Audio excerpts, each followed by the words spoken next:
Hello and welcome to DCP plus SideQuest, episode 372-ish.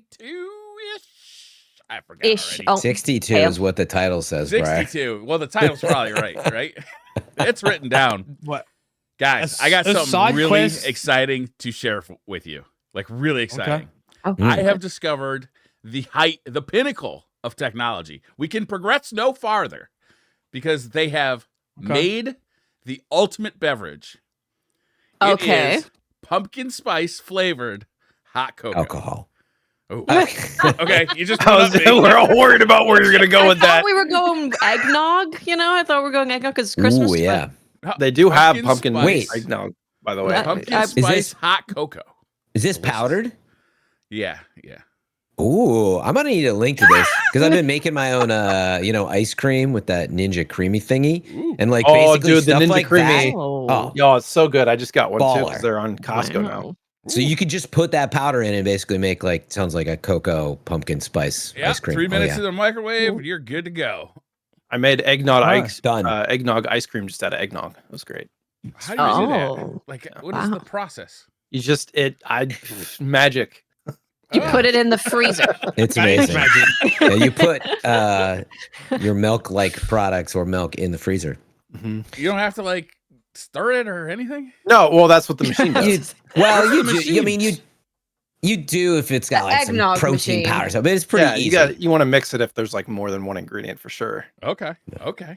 The whole thing with it depends on how you use it. It just makes Bry's not really getting instructions here, but he's gonna give it a shot, and it's gonna end up with something exploding. Okay, they give you instructions, but the whole deal with it is what is the machine called? It's the creamy with an I. Yes, writing it down. Mm-hmm. The creamy. Creamy with an Creamy I. with an I. The creamy. But the whole deal with it puts air into the ice cream.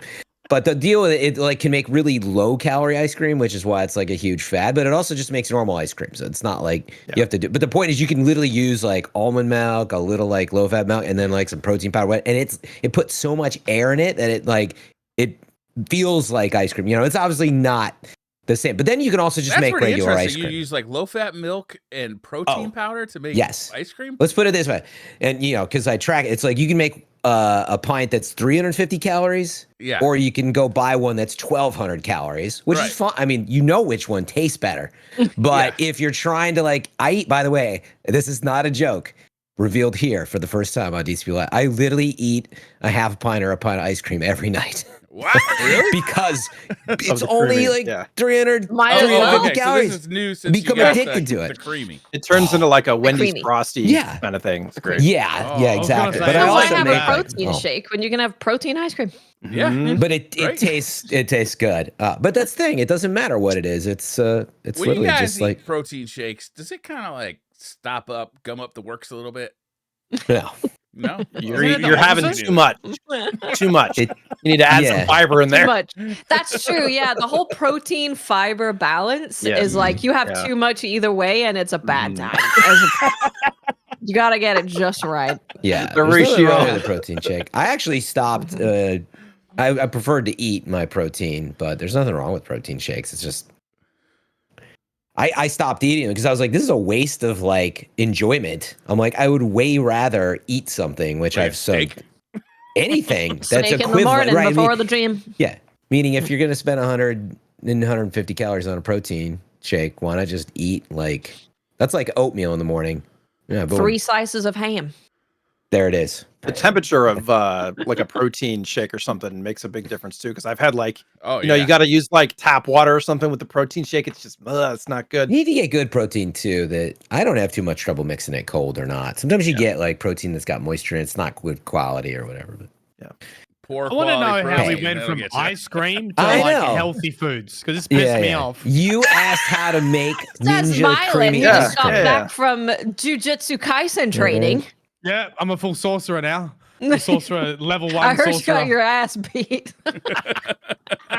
All the hobbits are we're here because Mylan finished getting beat up, by the way. So nice. Yeah. Who beat you up? Yeah, they got nowhere to go when we finish now because of the time difference. It used to go straight in. That's true. Well, I had so I tweeted out. I said, "Who wants to train?" jiu-jitsu. I thought it'd be just like a fun session to get someone down. So previous week, I actually had a subscriber who was a blue belt who came down. That was fun. And then this week, I had a friend who hasn't done any jiu-jitsu and came down and trained. His name is Anthony. He's 6'4", and Danny happened to have today off too, and she's smaller than me. She's like 5'6" or something. So she came down, and yeah, we had 2 people that never done any jiu-jitsu. They both had like a beginner's session, so we made it like a kind of a session about if you've never done jiu-jitsu or been into like a gym like that before, like what to expect. And yeah, it was funny matchups. And Danny beat him up, apparently. Danny choked me out. Slapped on a guillotine, and then she did a choke on the coach too. Just like champion. She's letting out some. Danny's just walking around, just choking people. Yeah, mama bear frustrations. Yeah, all natural. Yeah, that was good fun. Way to start Friday getting choked out. This is how Mylan's doing variety content. Your wife. There's too much to unravel there, Mylan. Abort. You have trained your spouse to kill you. This might not have been a great move. Well, that's what the coach was saying, because he's a brown belt, but his wife's a blue belt. He's like, she's just taken to like scaring me. She would like hide in the closet and jump out and attack me now. What are you gonna do? What? Yeah. That's funny. I was actually just watching like a couple of months ago, like the first. Do you guys remember like the first UFC events, like way back in the 90s? No weight class. There's no weight class. There's basically no round bloodbath. And there was also like it hadn't been defined yet what was like a successful type of martial art, right? We were still like, we're like, oh, okay, here's a sumo wrestler versus like a karate guy, and here is here's a wrestler against like a Brazilian jiu-jitsu guy, and like that's when like Royce Gracie and like the Gracie family kind of like showed the world, oh, there is like one optimal fighting style, it turns out, and these guys are doing it down in Brazil. It was pretty interesting. If you can subscribe to that UFC channel, like a app, and you can watch like those real old ones, and those are the best UFCs because they're just balls out, like no holds barred, and they're so fun to watch. Yeah, there's not, you don't even have gloves on. You can go bare knuckle as well, and you could kick people in the head when on the ground as well. There was like no rules against that. I think they said like no biting, full and on that's it. Soccer kick people. Yeah, maybe no biting, and maybe that was it. Yeah. I don't know if you could groin strike. Maybe no groin strikes either. I think you could. Oh, yes, you could, couldn't you? Yeah, I think you could. People just punch you in the nuts. Yeah, repeatedly. That's all I have. It was, right? Mm-hmm. That's your move, Jay? That's your go-to? My move, yeah. There was a video that I saw of some dude who's like he takes his punches, he takes punches all over the place, and like, I don't know, but one of them was like, yeah, we can take punches to the groin or kicks to the groin or whatever, and the guy's like, all right, we're gonna try 2 strikes. First is the arm punch to the groin, second one's gonna be a kick, and the dude's just like no reaction. I'm like, oh yeah. Like, how much pain has he gone through in his life where he's got no reaction to that? I believe you have to suck the balls in. I think that's how that works. Yes. There's much meditation. This is gonna unlock a whole conversation. There is actually a place in the human body that can do that. We're not going to cover that today. Yeah.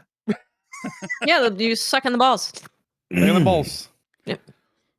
Fred's like, I'm doing it right now. Fred, what are your thoughts on sucking in balls?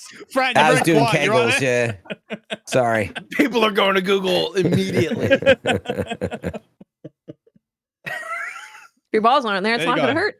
So. Welcome to the Health and Martial Arts podcast. I'll tell you what. If I know one thing about Destiny is you need really good ball handling skills. So I would like to know more about that. This Is true. That is true. There are a lot that of is true. You're not wrong. There's a lot of balls. We learned on RetroSlot. We learned on RetroSlot that Briar's terrible at handling his balls. That is true. So. Also, that's Marble Bandits. I am uniquely bad at playing with marbles. This week, Destiny finally did it. They went pay to win. Pay to get started, you mean? We started with throwing the knee, are we? Knee straight to the nuts. We start with the drama. All right, let's do it. I kind of Explain it to me, Brian. What happened? All right, so on Steam they released this was it $15 package called the starter pack, Correct. in which they sold what, 2 exotic weapons, or was there one exotic Three weapon? exotic Three. weapons, Three exotic. a ghost, Older a ones. ship, glimmer, ascendant Sleeper shard, Simulant. prism. Ruinous Effigy and Traveler's Chosen. Yeah. Yep. For $15, the starter With no pack. catalyst. No $15. catalyst, by the way. $15. With no what? No catalysts. That was something on the sleeper that was kind of. Oh yeah, that was the deal breaker for me. That and the fact that you've had it for 4 years. I'm glad Jay said it because that's what I was when I looked at this. I was like, oh, no catalyst. Yeah. I just want to give you guys some price context because Okay. as of right now, and they released this $15 starter pack with the sales that are currently going on Steam. But you can get the Witch Queen for $9.89, Beyond Light for $7.49, Shadowkeep for $6.24. You can get the 30th anniversary for $6. You can get Lightfall for $39.99. So currently it is $15 compared to $10 for the Witch Queen. And this starter pack just gives you 3 exotics and like a ghost shell and a ship and some stuff. Yeah. So I guess that's where more the controversy was coming from. Was like, well, this is my interpretation, because I kind of didn't react to it, and then I got caught up in it a bit later on. But Same. I was so numb to it.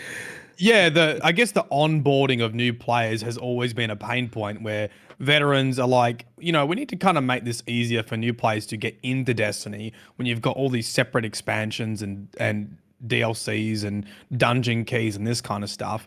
And it just kind of felt a little bit scummy to have $15 for, for new players who don't know if these weapons are any good or whatever. And then you've got expansions on the side and they're not too sure what to buy either. It's kind of how like, mad would you be if you didn't know those guns were included in the game? Like, you could go earn those guns and you bought that as a new player, and you'd be like, oh wait, I just wasted this $15. I didn't realize like this was all included in, I don't know which expansion I'm supposed to buy because there's 4 or 5 of them. That's the real problem. It's just though. a complete mess on the store, but but they're not going to fix that. Instead, they're just going to charge me $15 for this random selection of fucking weapons.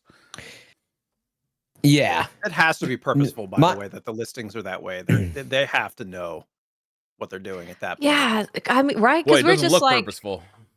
well, we keep saying like, if you're a new player and you're like, I want to try Destiny, what should I buy? And if you stream, you get this question constantly, all the time. No one has any idea. And then people in chat are like, don't know, I have no idea, dude. It beats me.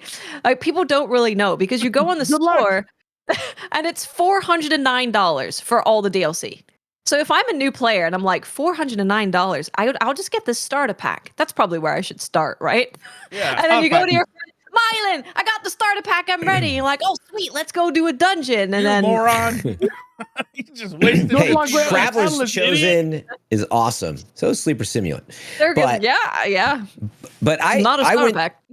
I went through, it sounds so similar to Mylan. Like, I was streaming and I knew it was like drama, and I just was like a little busy, and people were like, what do you think of the starter pack? And I was just like, it like washes over me because like since Fortnite, since Battle Pass, we got Dragon's Breath force fed to us as part of this. But like, there's exotic gifts for certain prices. Like, it washes over me. I never buy that stuff as part of it.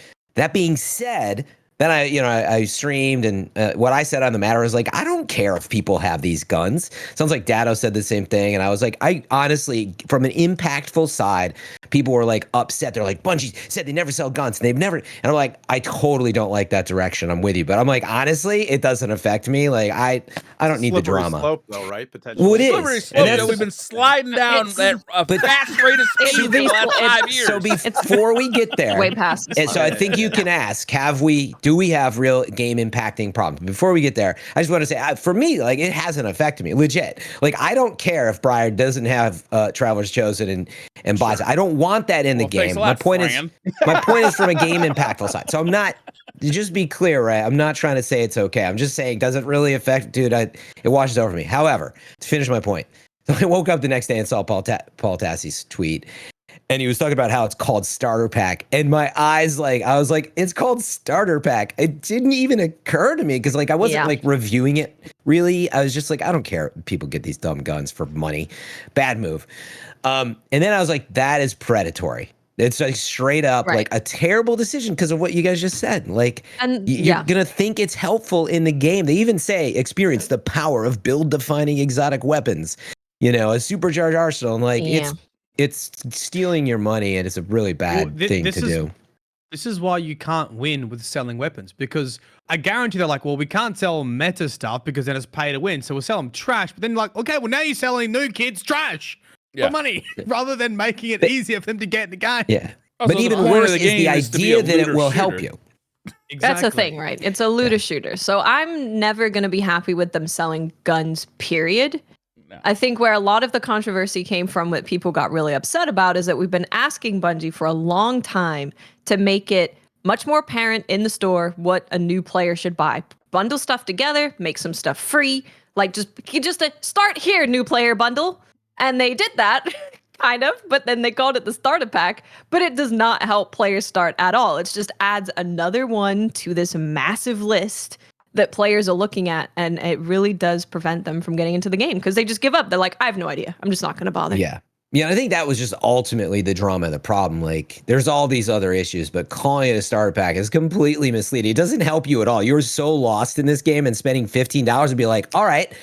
And like, legitimately, people will be taken by that, right? I'd love to talk to them where they're like, that didn't do anything for me. What am I going to do with this Ascendant Shard? It doesn't help me get started. We've all probably bought starter packs. So I've gone into other franchises, and that's what I kind of look for. I'm like, I don't know. You look for the starter pack, You look at the starter pack. I mean, when I run into a game that's like looks on Steam like Destiny does, the first thing I do is like Google like, what should I buy to get started in this game? Like City Skylines or something like that, where it's just like there's like expansion after expansion after expansion. Like, what should I actually buy in this game? And like have Reddit explain it to you, because I mean, if you look at Destiny on the Steam page, it's like there's just so much there. And like, watch how much? There's $409 to buy it all. Yeah. Clarify, I think you don't need it all. I was just going to say, to clarify the slippery slope comment, I agree with all of you guys, and especially Watts with the like, some stuff should be free and bundle some other older stuff that like, we're not playing a ton of. But as soon as I saw this, I saw it before all the Twitter drama and all that kind of stuff. I mean, like, it was early, and my immediate reaction was like, they've never sold weapons. No, this so is the first time. my brain immediately goes to like, okay, who is this for? Are they trying to target new players? It's for the 2, CEOs does this add any value? fee. That's what it's for. And 3, like, what is this going to like? What is their motivation for selling this? On the service, it's like they're trying to get money, but this could obviously be like a test. Like, how does the community react to this? Is there like, or is it favorable? Is it not? So like, theoretically, if this had been, if people hadn't said anything, like, how far would they have taken this? Thing, like, obviously there's a PvE weapons, like it's not going to give you competitive advantage in a PvP environment, but still, like, they got their response immediately, which is great because everybody was vocal about it. So there you go. I can't believe it even made it out the door. Like, when I first saw it, I was like, oh my God. Like, how hard did like some C-suite executive push to get like everybody to like do this? Because that everybody who touched this was probably like, this is a bad idea. This is a bad idea. You're my boss, so I'm going to do it, but this is a fucking bad idea. Because I think you could have any gamer who plays any game ever, you could ask them, what do you think about this? And they'll go, oh, no, don't do that. So, and just to, because I saw Toe say pre-order exotics don't qualify under they've sold weapons before. It is technically selling a weapon. But I would say that you're paying for the content and you're getting a weapon on top of it. This was like, you're just paying for the guns. There's nothing in there. There's no like season. There's no expansion. There's no content in that $15 price tag at Free to all. play games do this all the time. Like Raid Shadow Legends, a game I play a lot. Like, it's every day. Yeah, but there's a huge totally difference between that free to type play of game. It is true. It is. Yeah, true. Destiny's that's not why, totally free to play. That's why I'm like, and also, Destiny used those to have games free-to-play suck because stuff. they do that. Yeah. Let's be clear. Destiny used to have like 70% of its content free to play. Not anymore. Yeah. So it was interesting. To your point, there was probably a lot of people internally. It was like, please just don't do this. But then, I'm sure. So blew up in their face. I believe the next day, a little over 15 hours later, or sorry, 30 hours later, they said, Hey everyone, we launched Season of the Wish yesterday, and we've been monitoring the conversation around what you've been enjoying and what you haven't. We'll start things off with the starter pack, which is not something bringing joy, which is why we've pulled it from the stores. We've heard your concerns and agreed that there are other parts of Destiny 2 that new players should want to dive into first before chasing these exotic weapons, cosmetics, and upgrade materials. So it's like, it makes you, like, what they honestly just tried to say something without it getting worse, which is a very hard thing to do. So I see why they skirted the issue, but they basically just pulled it from the store and let us know and didn't say much about what are you doing about it? Are you going to come back now with a different starter pack? Like, that's obviously a terrible idea. It should have been like, if you buy, whatever, we're just going to give it to you for free or something. Yeah, that would have been the move. Is like, we're just giving these guns. That would have been that would be a free thing that they could. Well, not a free thing for them, I guess, because they'll lose money. But it's a masterclass that we've seen recently of companies of taking their marketing and just like spinning it and taking such a good advantage of something that's happened. And Bungie could have done this and been like, you know what, you're right, it's free. There's a starter pack. Go pick it up for free. Missed opportunity. Yeah. There. And then you have good PR for once. Because let me tell you, I'm sorely tired of all the negativity. It gets real. It obviously deserves it. Yeah. It just comes at the worst time too. And like, stop it. Yeah. Like, this was such a bad idea. What's that Japanese lady that does this spark joy? Yeah. Yeah, I know. That's what they were going for, yeah. Marie Like, Kondo. every Bungie meeting now, she's like, does this spark joy? No. Yes. No, it doesn't. Managing gear. And this also comes along, the starter pack comes with Bungie selling a lot of shaders for silver in the store. So we saw this last season and I think the season before, of them doing like a bundle that has a weapon ornament and a shader, and you can buy it for silver, and then the season after you can get it for bright dust at some point. Well, this time they have a bundle with a shader with an ornament, and then they also have 4 shaders for silver in the store. And I'm just like, dude, you're taking away all the things that I want to grind for, that I would love to do an activity and obtain, and putting it in the store. That's the slippery slope.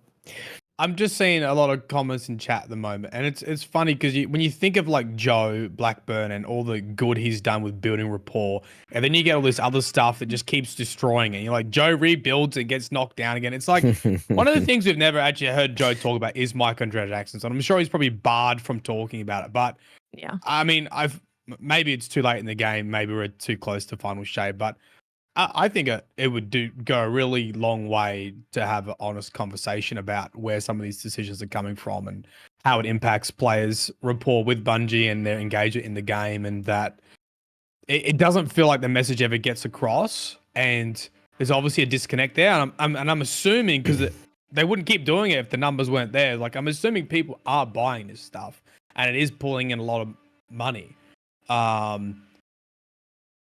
But the vocal reaction to it is always quite negative. So it's, it's hard. Yeah. Yeah. I mean, I don't know really any games that do it well without falling down the slippery slope, right? Like, you look at like Call of Duty and you're like, okay, whatever, skins on your guns. So they're like, no, like blueprints for guns that help you play better without having to grind for it. And then you run into, like, say, Diablo as an example. I was like, I don't care that much. The seasons are free. And then I'm like, wait, I can't grind for any of these really cool looking skins. So clearly it's affected them. So now they're selling them only the cool stuff. I can't just go grind dungeons for this, just like Watts was saying. And that's the issue with Destiny too. It's like, it sounds like whatever, there's so many shaders in the game. So on paper at first, but then it affects their decision making for the amount of content in the game, when there's really like never enough. But yeah, we see it. Like, I think they did that with Moments of Triumph and seasonal event pass stuff too, didn't they? Where there was like exclusive shaders in there, but people were looking for stuff to do. But then there's like nothing to grind for except to pay for the pass, which has the shader. And it's like, is this a free to play event or not?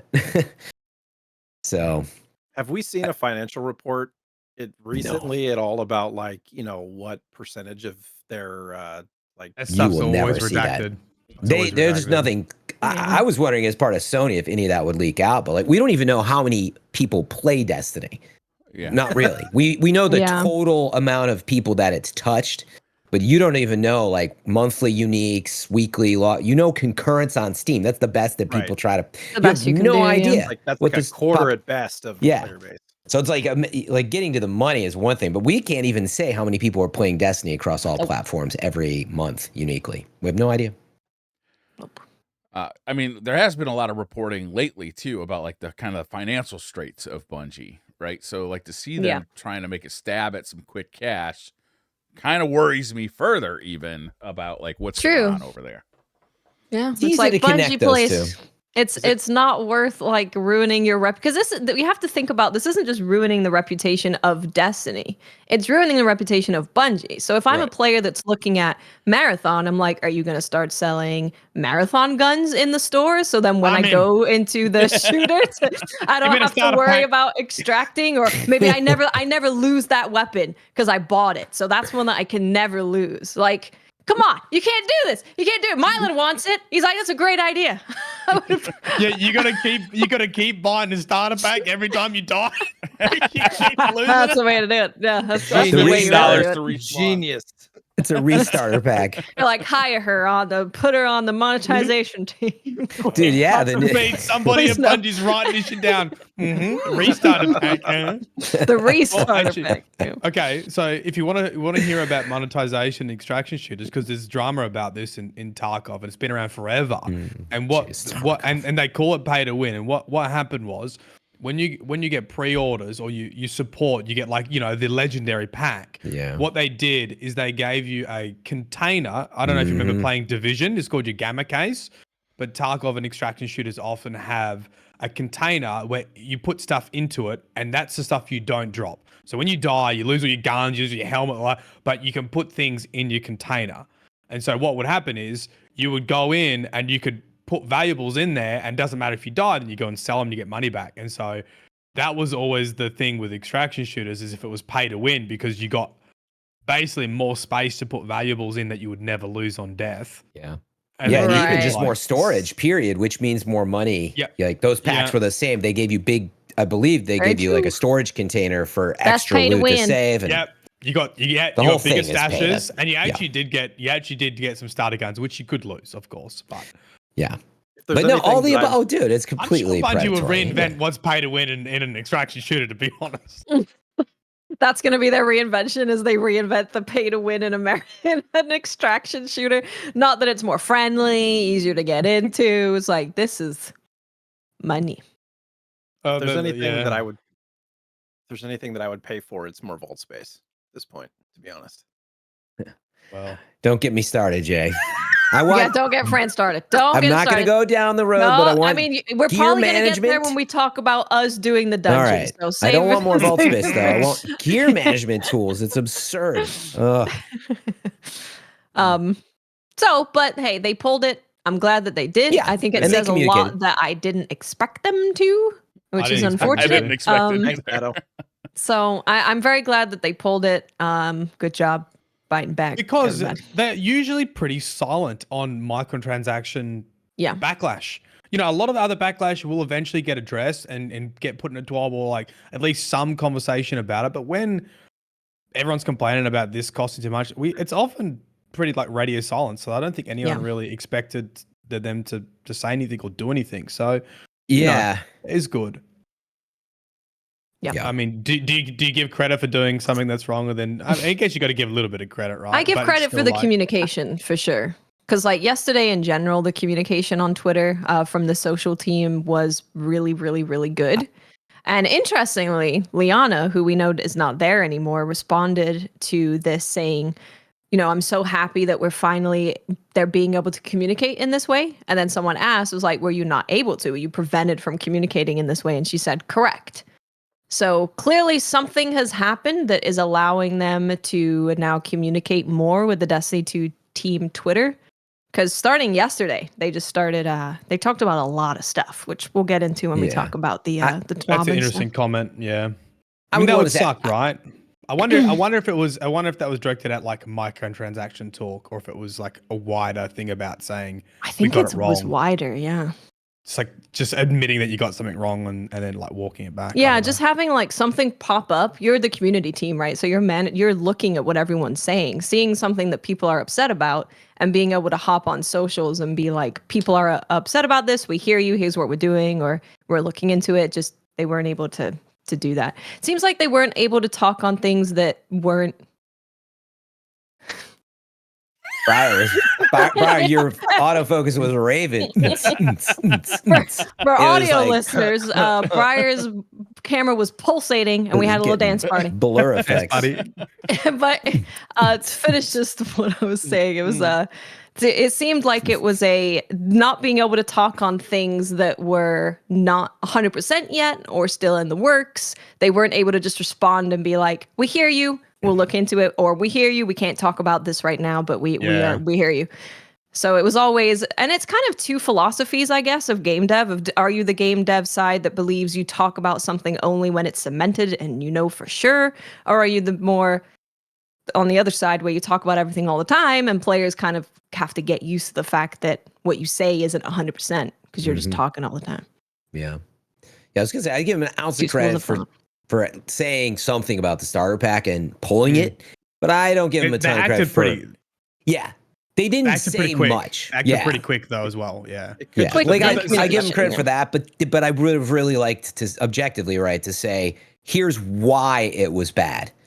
Like they're not going to say it in those terms, but like they didn't say anything. They said that it's not bringing joy because that's the position they're in. Like, well, we know it's not making you happy, so we pulled it. That's the community message, and I'm just saying. It's pretty tough. It's about microtransactions, and we should be happy they said anything, but we'd like to see a little bit more. Was it about the only thing that they touched on was that we've heard your concerns and agreed that there are other parts of Destiny 2 that new players should want to dive into before chasing exotics or whatever. So that was it, but it didn't really touch on anything that we were saying, and it didn't touch on we shouldn't just straight up sell guns in them for 15 Exactly. bucks. And again, it's complicated, but hey, we it got wasn't quite the point, but yeah. So at least they said something.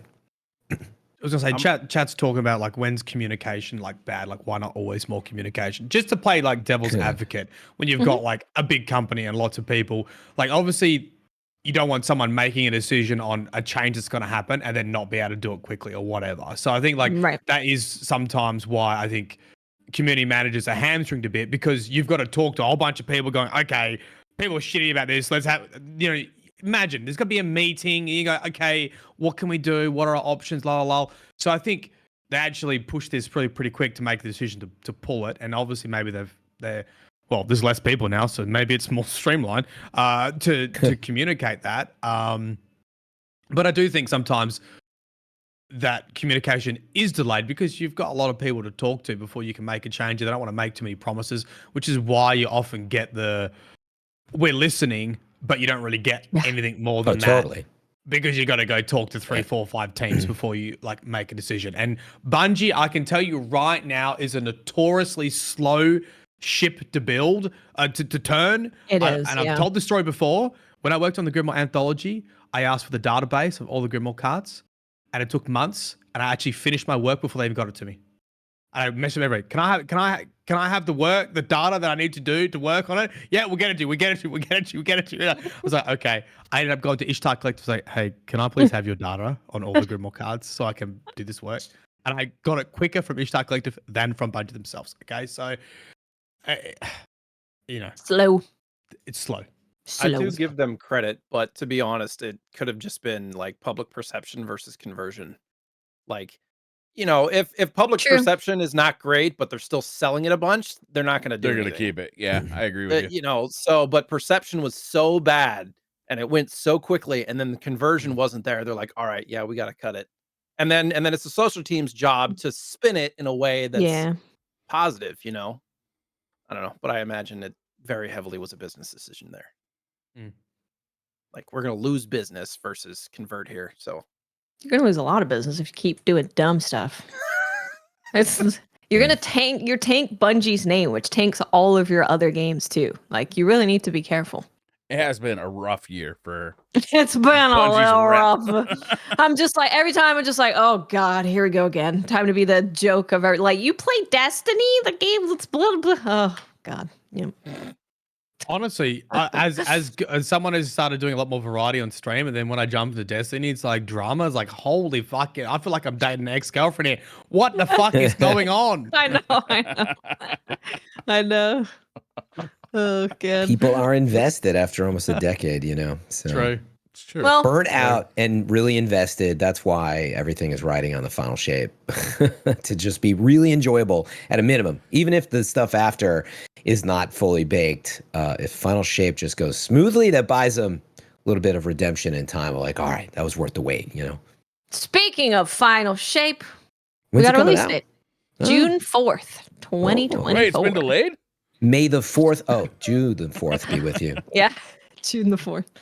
It is delayed to June 4th, which is a pretty hefty delay. We heard from news outlets, Jason Schreier, that it was going to be delayed to June, but we didn't get a date until now. And with that came a video from Joe that kind of went over some stuff. They're doing something called Into the Light, and that's happening in April, May? Mm-hmm. April. Starting in April, I think. Where it's gonna, they didn't really go into it. They said that they'll share it about 2 months before it comes. They're gonna share more information about it. But as of right now, it's a thing that's supposed to be getting new players and current players just ready for final shape. So whatever that is, it's a thing. They also said like the Dawning's coming. We've got Guardian games. We've got Moments of Triumph. So those are things that we have before the final shape. So that's what's gonna be taking up our time before the release date. The first what is it, episode When- or chapter, whatever it is like they said it's gonna happen right after Final Shape is released, within like a week or two. Did they say anything Wow. more Really? about episodes Let's like, or chapters? What do they kind of explain what's going to be, or is that still a mystery? Not that I heard. I mean, think they kind of since alluded the that we're gonna revisit old stuff, but they didn't say exactly what the Oh, format it's will be. Bungie's favorite. yeah, I think since the showcase, they've been pretty. I mean, they're not going to talk too much about that when they're not even talking about final shape at all yet. So I'm less. We know interested there's 3 a in, year like, instead the of 4. content of it as the shape of it, like what exactly, how it differs from a season. Well, remember they have the Right. roadmap images of describing sort of how they'll roll out. So there is, you can look at imagery that shows like how they're supposed to be structured. So they did Yeah. give us that. The one thing I really did appreciate about Joe's communication on all of that is we got like a kind of dates of when we're going to hear more about everything. He's like 2 months before Into the Light, we're going to talk about this. And then X amount of time before Final Shape, we're going to actually show you, because he said that he wants to show us the final shape, whether it's the quality of life, content, you know, whatever it may be. He wants to show and not just tell us about it. So I appreciated that.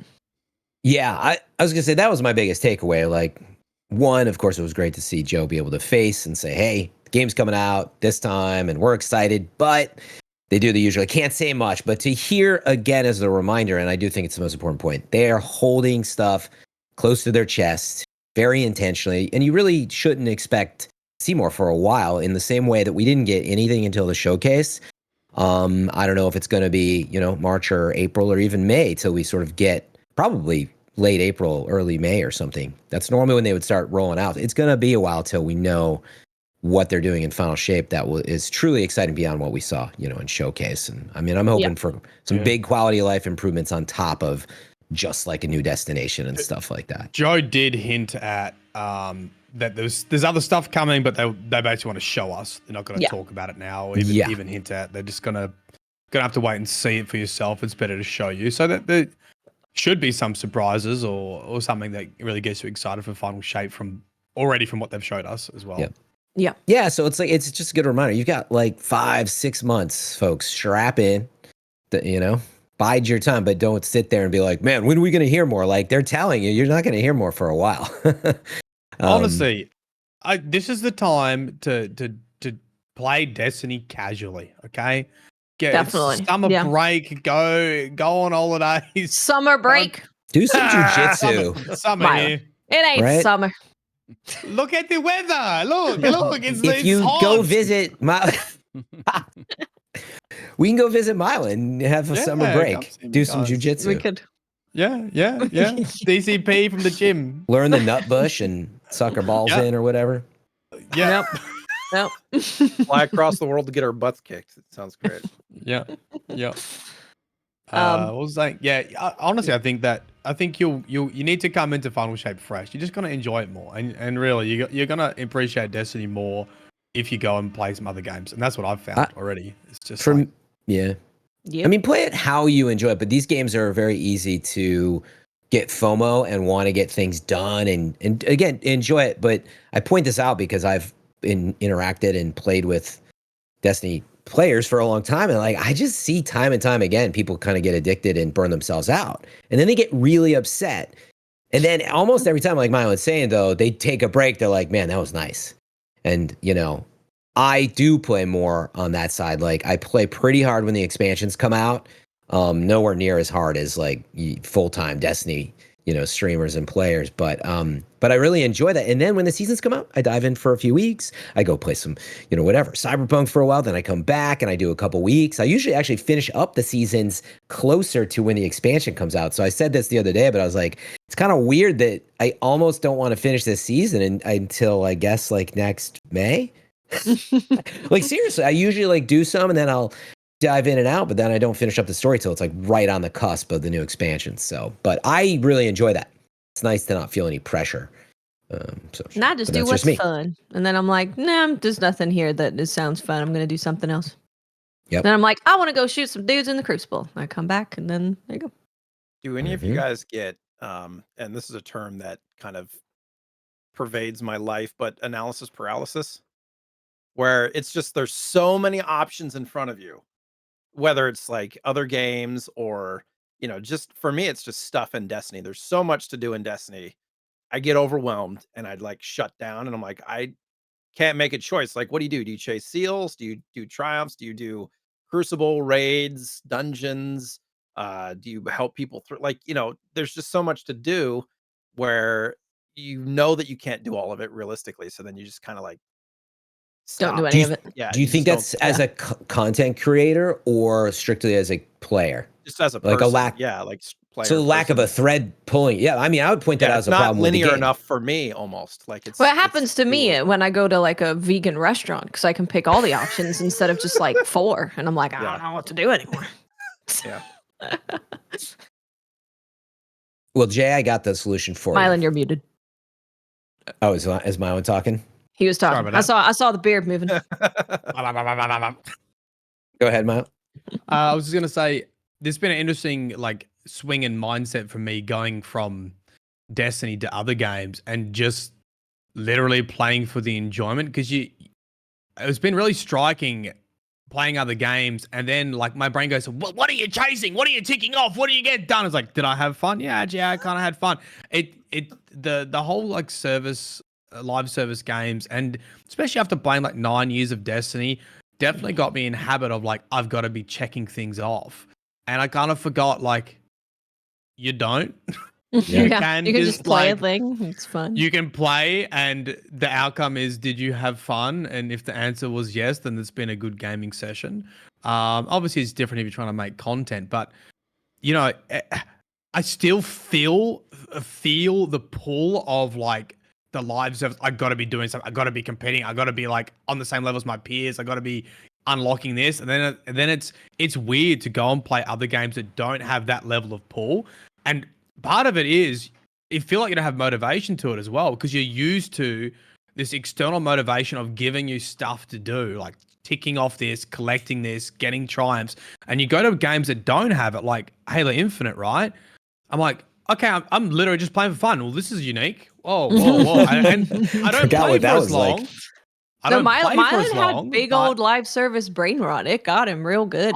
Yeah, it's been interesting watching from the live service. Yeah, and I get off like, you know, Halo Infinite, and I feel weird because I'm like, oh, this is weird. I'm not playing till like 1 a.m. in the morning. Like I don't feel like I need to keep playing. Like it's not a job with homework. It's not. Yeah, but it doesn't feel like a job. So, but you know.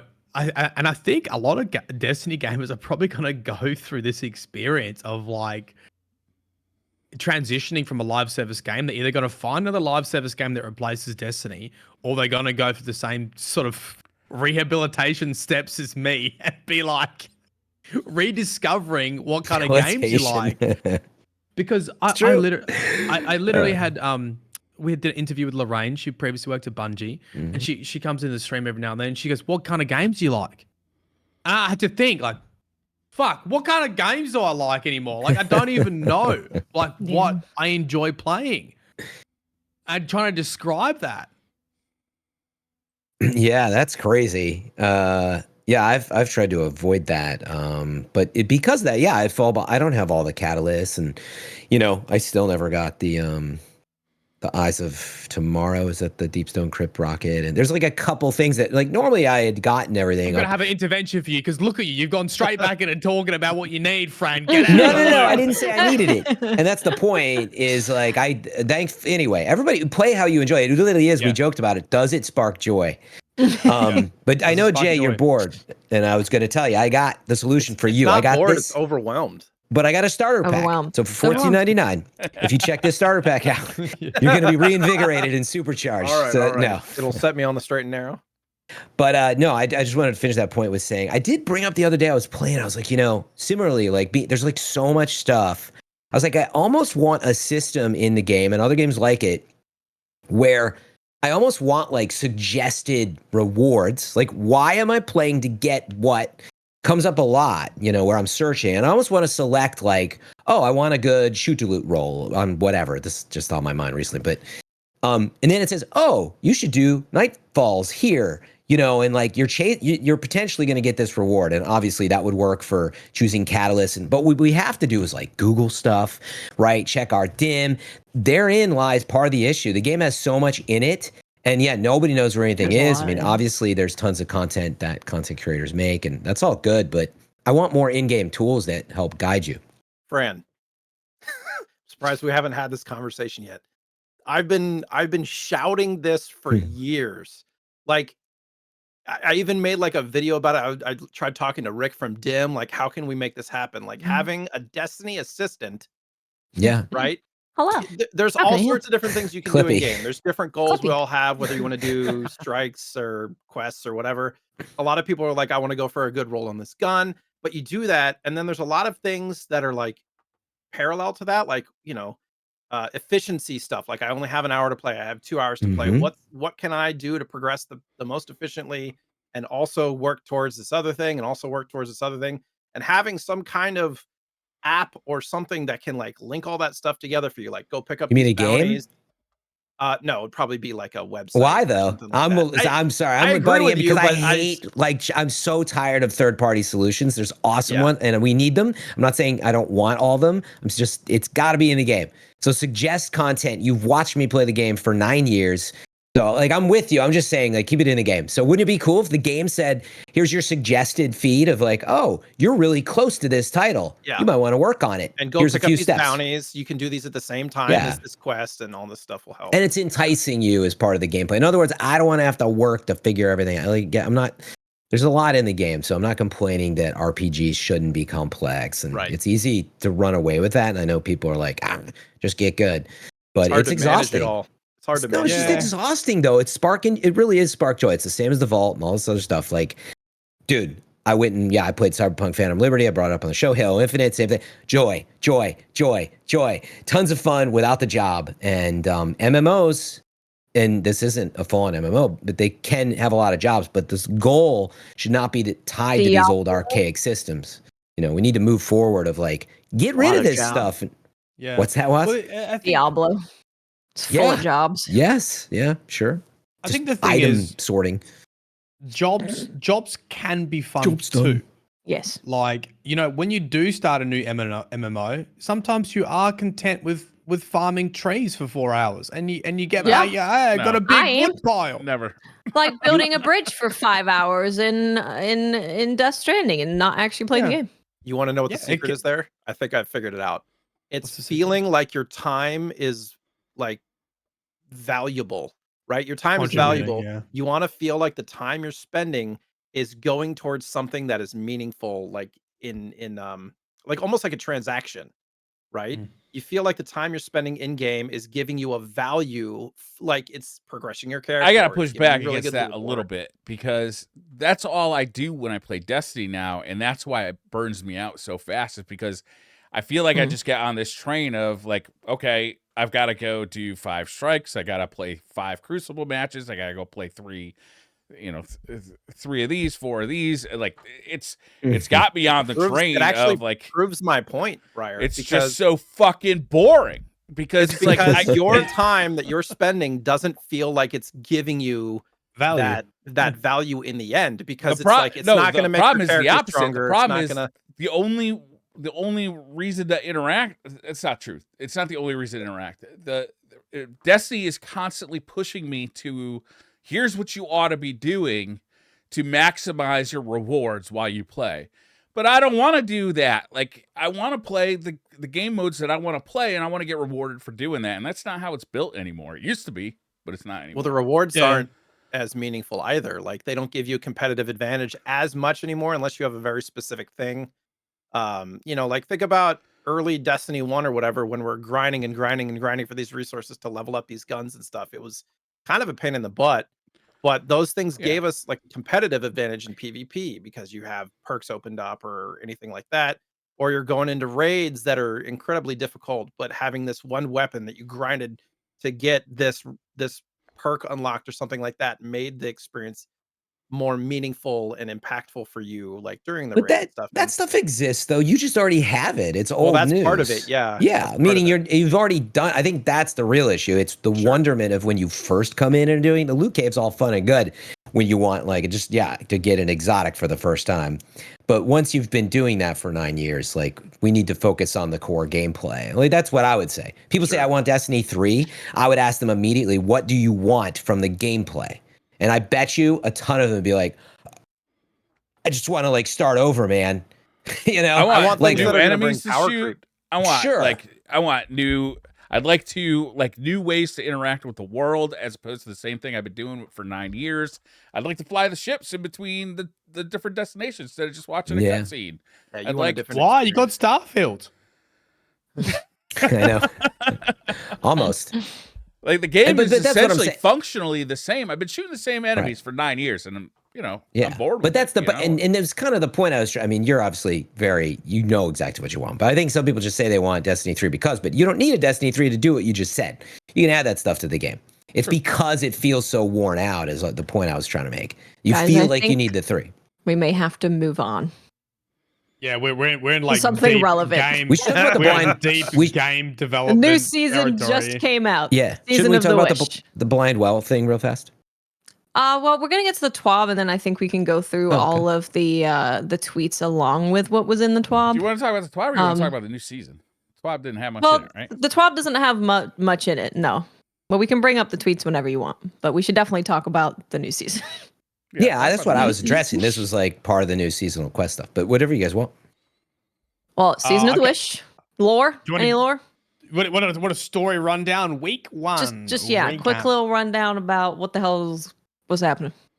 Joseph Riven's past. Well, yeah, so with there wasn't much information about this season, so we didn't know if the Ahamkara featured in all the promo material was like new baby Ahamkara that had been hatched, or if it was Riven.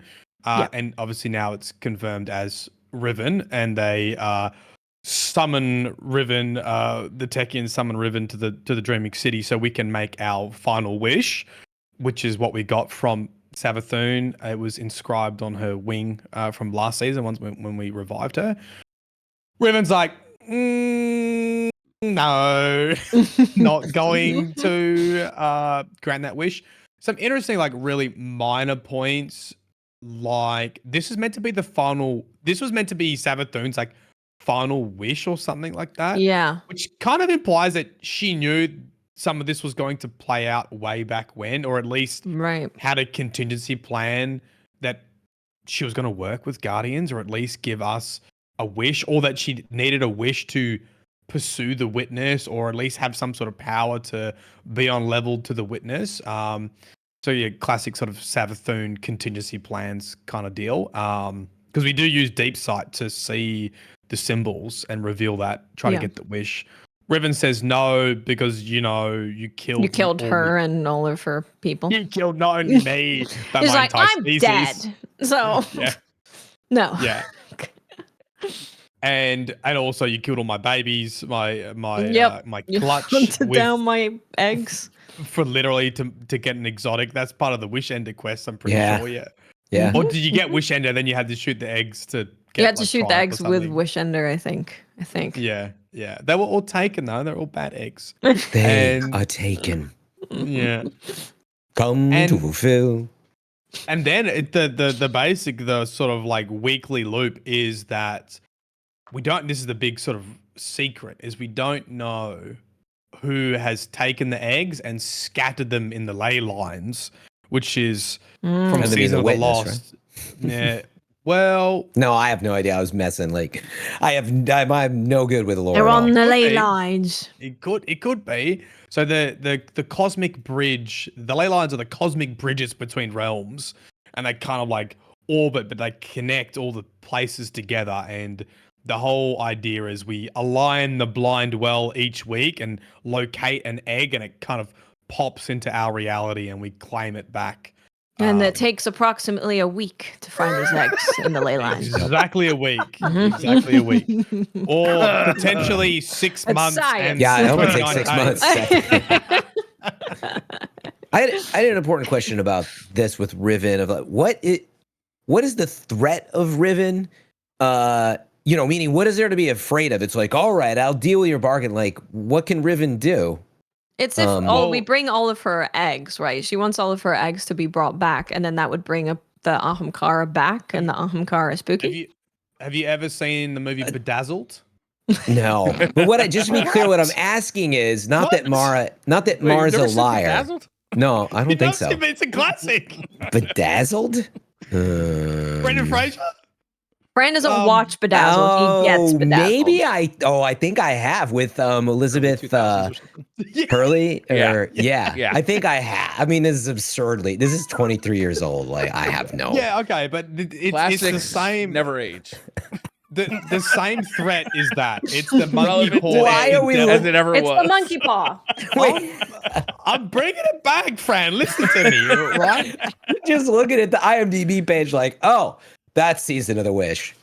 Got it. Yeah, I'm okay, because Riven is Elizabeth Hurley, okay, the devil, and Right. if you make a wish, they're gonna like, change the wish to be mischievous and dangerous, and that's why we got rid of it in the first place. So just like in Bedazzle, when Brendan Fraser wishes to be like tall and famous, she gives him a small pee-pee, and now he's like a basketball player with a tiny penis. And like, Isn't it funny? That's not always very the wish good. you go to. Do you remember any of the other wishes he made from that movie? I don't, but I remember that one. Wait, he wished for a bigger bedazzle? I only remember the scene where he's in the locker rooms and he's rich and famous as a basketball player, and he takes off the towel and he goes, he's like, yeah, no good. So what I was getting at is isn't the idea that, I don't know how it works, in other words, that you save the egg, but like, isn't Riven in another realm that you could quote unquote do it, but then just destroy the eggs after you get the wish, or no? Like, does Riven grab the eggs somehow? She can't collect them. So why not just be like, okay, cool, I'll get all your eggs, and then she's like, here's your wish. You're like, we're gonna destroy all those eggs. Yeah, true. I mean, yeah, well, I mean, yeah. I don't know. Yeah, I mean, That's what it felt like to me. The whole thing with the Ahamkara is that they're always trying to gain an advantage, but the Awoken are pretty sneaky too. They're always everyone's trying to play each other off, right? And that's kind of what's being said in the dialogue between Osiris and Mara. They're like, we don't really want to do this, but we're looking for like contingency plans and trying to outplay Riven. I mean, Riven's in a very similar spot as Savathun, right? Everyone's trying to make bargains and not really give the other person what they want and get what we want. And that's the same for collecting the eggs. And, I don't think we're really going to see like a dragon army. Like, I don't think they're going to hatch. I think there's going to be. This can't an end alternative well, we can it? use. Like, That's too bad. realistically? That would totally make for a great place for Destiny to go. Is like the Ahamkara come back in like a big way. And then you go into the shop, and for $15 you can buy a pet, an Ahamkara pet. You get a mount. No, and no, you I'm can not buy You saying get I'm going to be there to mounts. play it. I'm just saying like I'll enjoy watching you guys play it. Yeah, and like, Is it Can anybody else see from a mile away that this is a bad idea to be working with Riven? It's a bad idea working with everybody we work with. Possibly be. Yeah, It can't possibly end well. It's all lies and deception and darkness and like. it's all a bad idea. I was gonna say, without spoiling this week's season, something does happen in there, right? That there's something more going on with the eggs that they didn't realize. So I think we can talk about it if people are here. Whatever you guys normally do. Well, Spoiler alert! miss? Spoiler alert! If you haven't done the season yet. Sorry. No. We're prefacing for what's going to come. Yeah. Okay. Tell me what else happened with the eggs? Oh, please don't ask me. What I thought I saw was that they went to open the door to where the egg was, and it wasn't there, right? And it was they said, "Oh, I didn't." She's like, "I didn't take this egg. Somebody else did." And I'm gonna law quiz you in a second, okay? So the reason why it wasn't there is because somebody. This is what I was saying before. When someone has taken them and scattered them in the ley lines. Oh yeah, that's how they ended up in the ley lines. That's where we thought it was going to be. We went to collect it, wasn't there, and we're like, "Oh, the ley lines! They're in the ley lines." Yeah, so I am streaming while I'm doing this, to be fair. But that's right. Yeah, and so the confusing part is the ley lines like connect all the realities, and you kind of waiting for it to like align, and you still do exactly the same mission or the same activity, and then the egg reappears there because it's kind of like popped out of the ley lines. And but my that's lord, the whole point of the blind well. Yeah. Dumbassery aside, the point still stands though that somebody else is messing with the eggs, and we don't know what's up. So yeah, Did it look like a temporal loom to anybody else from Loki? Temporal loom. Oh, what? The thing with all the strands. it was in Bedazzled. That was Didn't you see that movie from? the holo projector like down below on the table thing. That's the veil. Okay. Yeah. You're making fun of Bedazzled, but it's a perfect reference. It's a good movie, and it was a good reference. Yeah, the monkey paw, the monkey Bedazzled. I was just happy to see Elizabeth Hurley in 2000 again, so I'm all good. True. Worth it. Do we want to touch on Blindwell real quick, seeing as Mylan keeps bringing up Blindwell and the ley lines? There's your segue. Ley lines, Blindwell. So yesterday, the Destiny 2 team on Twitter talked about a bunch of things, but one of those things was the Blindwell, and they said, "We've heard you that asking players to go back to the Blindwell as part of the first week's story is a sore spot. One of our goals here was to make sure players knew from the start that there's increased difficulty and new loot to earn in this activity. You won't need to go back every week. Players will only be asked to return for the Blindwell once in week 6, and then it will be an opt-in activity after that for the rest of the season." The law says we need to align the Blindwell with the ley lines every week. Nope. Just week 6. Really? Just week 6. There's also going to be, for the completionists out there, we'll have one seasonal challenge tied to the Blindwell later, and one heroic Blindwell completion requirement for the seal. So there you go. I always judge every season on the pace of the opening of quests and events, and like that's what I would ask you guys. How did you think it all rolled out, and where the Blindwell fit into the fun of like, oh, this week versus all the previous seasons they've been doing? See, I personally really don't mind the Blindwell, but maybe it's because I didn't do it a lot. Again, I only do what I enjoy. So going back to the Blindwell and like shatter diving over and over and over again, I was like, this is funny. And then I got a reprised gun, and I was like, oh, cool, you can get new stuff from here. Nice. And then that was kind of my only thoughts on the thing, was just, cool, got a new thing. Yeah, shatter diving, that's funny. It's funny how you don't hate a game when you haven't played it for fucking 8 hours every day for the last 4 weeks, you know? It's funny because I played. Sorry. No, I was just gonna say to continue. I did like 1 million wells when we had to do them for the seal. I don't remember. It was some Dreaming City seal. Yeah. And my first reaction, I was like, really, this again? I was like, I understand from a design perspective, like, how do we bring it back and make it relevant? I get that, but it didn't feel any different. It didn't feel more difficult. Like even if it is more difficult, like it didn't feel more difficult. We're capped at level most of the time when we're doing those older activities anyway, so it didn't feel that much different. I was like, I understand there's new loot to chase and stuff, but I don't want to be doing Blindwell. Hadn't they brought it back once? I mean, didn't they bring it just back kind for of a season considered. once? I think it was part of your weekly activity for a season in like the past couple of years.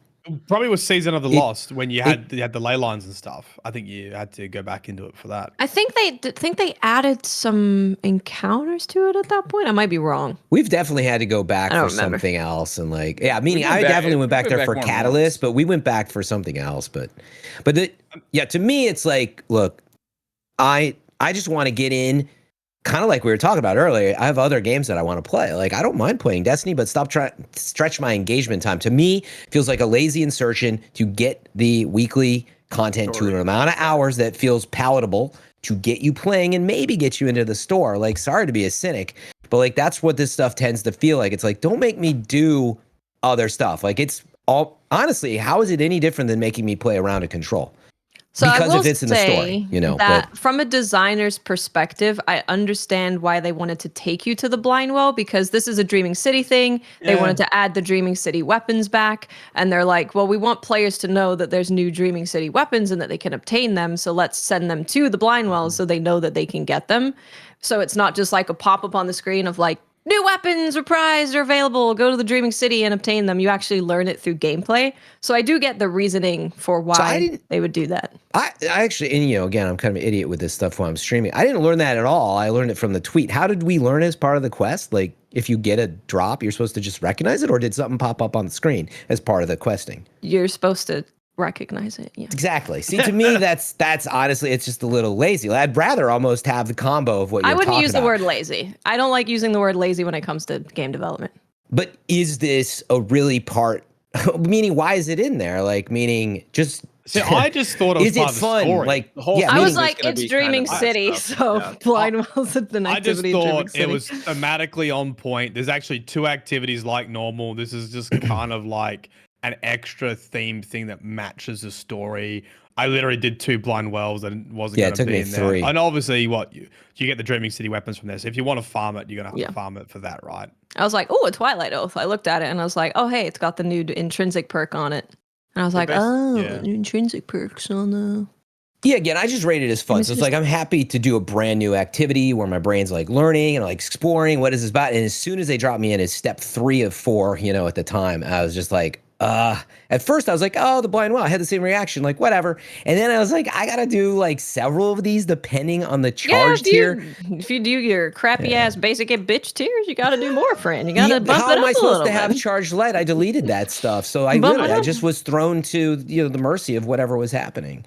Yeah. So, but look, again, I'm, you know, when I use the word lazy, it's more about is this fun compared to the other stuff? Like the new events, like they're exactly what I expected. And they're new. And that's my point, is throwing in old stuff feels like a stretch. Why is it there? I understand that. Yeah, that you go to but the you old got to do thing something, first. right? Like, Why? I put it in the Why same. not make it shorter? Why do we have to play? It's not fun. I think the Dreaming City weapons, like, I think that's probably why. Mm. If there was no like Dreaming City weapon stuff, then maybe, couldn't it have been at the end of the quest, like optionally or something? But anyway, I'm just trying to make the point of like, as a fun part of it, it really brought me down, and obviously they're responding to it. It must have brought others down. Yeah, I guess they wanted to get you in there. Personally, I think they should have done the coil, because I think the coil was actually just like a quest that comes up after. It's not really. I haven't even done that yet. Oh my first gosh! mission, You and need I to think do the that would have coil. actually, I think that would have been better to force players to engage in rather than blind well. But I do understand like thematically why blind well was in there as well. Mm. Yeah, and they're basically updating it, kind of like Altars of Sorrow on the Moon, right? Where it's like nobody really played that for a while, but then they brought back the sunset weapons, which I'm always mixed about. Like, you know, they're just updating that stuff, making it relevant again. You know, for the sake of like moving the game forward, it's nice to be able to do it and get something new out of it. But I don't want to be doing it every week as part of the story, ideally. So it was nice to have that update from them, because that was one of my fears. The communication on that was really good. I appreciated that a lot. Yeah, that one I did like. They told us exactly like, yeah, we hear you on that. It was only this week. You don't have to worry about it coming up other than week 6. So I did think that was really good. And then we had what was it, Riven's Lair? Is that what it was called? It's like the seas. It's like the story version of the coil, right? It's like one little peek into the coil activity, but it's like the lame version. It's not lame, but coil is so good that in comparison. I was just like, why can't I get these chests that I see on my radar from those things? You'll score. Yeah, I had no idea about that stuff. Yeah, it was confusing initially. Yeah, for sure. So I And think I we died just talk many about the times. coil, right? Because that's like the activity that everyone's raving about. The spikes coil. that hurt. Yeah, Um, I haven't played it. So the coil, what it is it's a bit of a roguelike kind of situation. So there's 4 portals that you're going to go through, and when you go through those portals, you're going to have like a combat section, a place where you're running around, just jumping around, platforming, whatever it may be, and then you're going to have another kind of combat section, more platforming and stuff, and then you have a boss. And it's like that through each of the portals, and each boss is different when you go through the portals. And each time you go through, it gets more difficult, leading up to like master tier difficulty at the end for the final one. And you have I think it was 21 revives that you start with. And those are the revives that you have throughout the entire coil experience. And you can purchase more if you need them, but generally, you have 21. Yeah, I think you earn a few from kills or something too. You earn some, yeah. I saw that it was like It's definitely going up, we're Not with silver, finding right? revives. No, well, the starter pack. I mean, no. But this one's interesting because I think in a lot of Destiny activities, we're very used to it being timed based. Like to get the top score, you gotta like be really fast. Really important to go fast. But this one isn't that at all. You actually have to be breaking jars open through the entire activity and collecting these motes that give you certain amount of points. There's white ones that give you 100, red that give you 500, and purple that give you more than that. I don't know exactly how much. So yeah, The rupees, yeah. Kind of, yeah. And then there's also like a shard bearer guy who, if you kill him, he gives you a ton. Yeah, he's like a little Diablo, yeah. He's a little loot goblin. Yeah, he's a loot goblin. He's a shard goblin. So you want to look for him, kill him, and that's what determines your score. That is the only thing. Nothing else determines your score except picking up those things. Yeah, which is a wallet, basically. Your score is basically a wallet, right? When you're going through each portal, you have doors that you can open if you meet that score threshold. So what you want to be doing is just taking your time to look for all of the pots, breaking all the pots, rushing to the shard bearer and killing him so that you can open all of those doors, because that is going to make your score go higher. And if you get a platinum score, not only do you get loot after each of the portals that you go through, you also get loot in all of the doors to open extra chests. And then if you get platinum, you get to the loot room that's got like 8 chests or something stupid.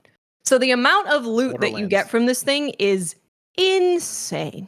It's an insane amount of loot. A run will take you about an hour, depending on your kind of skill level of the team you're running with. But man, you get a lot of stuff.